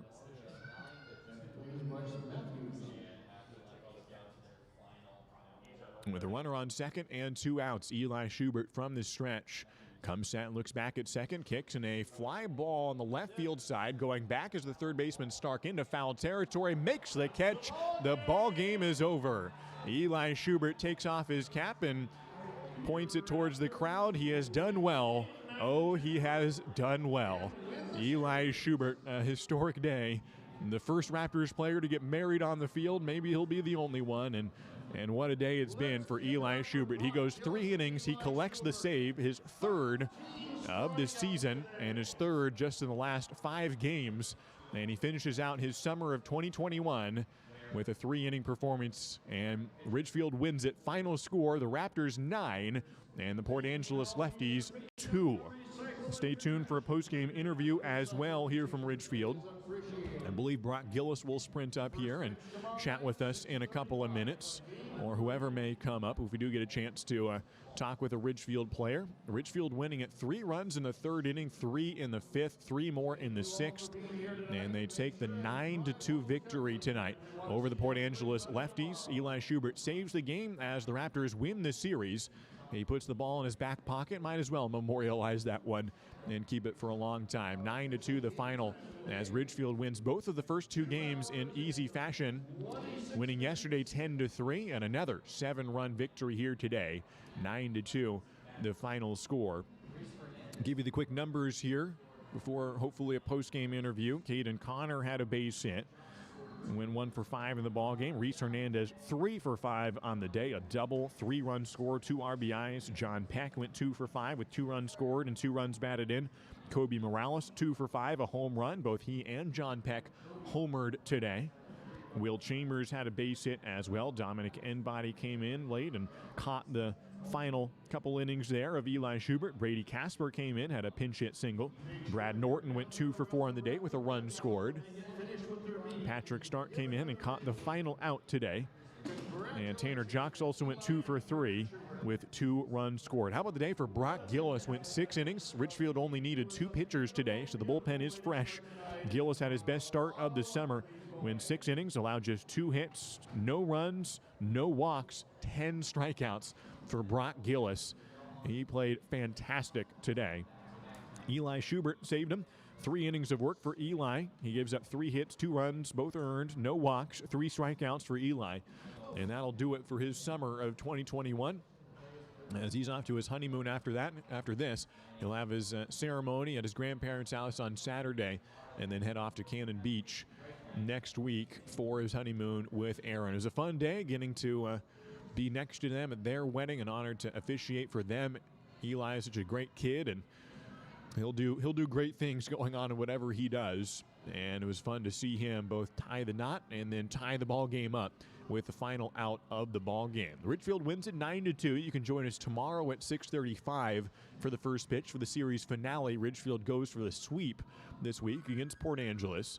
Another 6:35 start, and then an off day Friday, then 2 non-league home games Saturday and Sunday, and then a long road trip that starts in Port Angeles next week. That's the upcoming schedule for Ridgefield, which improves to 17-12 on the season and 3-1 in the second half. And so good trending for Ridgefield, which has now won 7 of the last 8 games against West Coast League teams. So looking at the scoreboard around the league, Portland leading Walla Walla 3-0 right now. So we'll see if Walla Walla can make a comeback. But Portland on pace right now to even that series up. Wenatchee leading Bellingham 5-0. Even if Portland does win that ball game over Walla Walla, they will still be just 1 half game ahead of Ridgefield in the standings as we sit. So Ridgefield up to 17 wins on the year, 20 wins overall if you include non-league games, 17-12 against West Coast League opponents. Thanks so much for joining us here on the Raptors live stream. I think we will say goodbye here for today. I think no post-game interview today. That's okay. We'll get one in the next opportunity if that need arises. Again, final score here today from Ridgefield. The Raptors win it 9-2 in this ball game. Actually, I think I see, hold on a second. Brock Gillis was the one I talked to. I don't know if he's the one sprinting. No, okay, we're good. I think we'll say goodbye here today from Ridgefield. 9-2 is the final score as the Raptors win the series on wedding day for Eli. Talk to you tomorrow right here from the Rourke at 6:35. I'm Josh Warden signing off for Sam Mosier and everyone else who makes these broadcasts possible. Congratulations to Eli and Aaron today. See you tomorrow at 6:35. So long, everybody.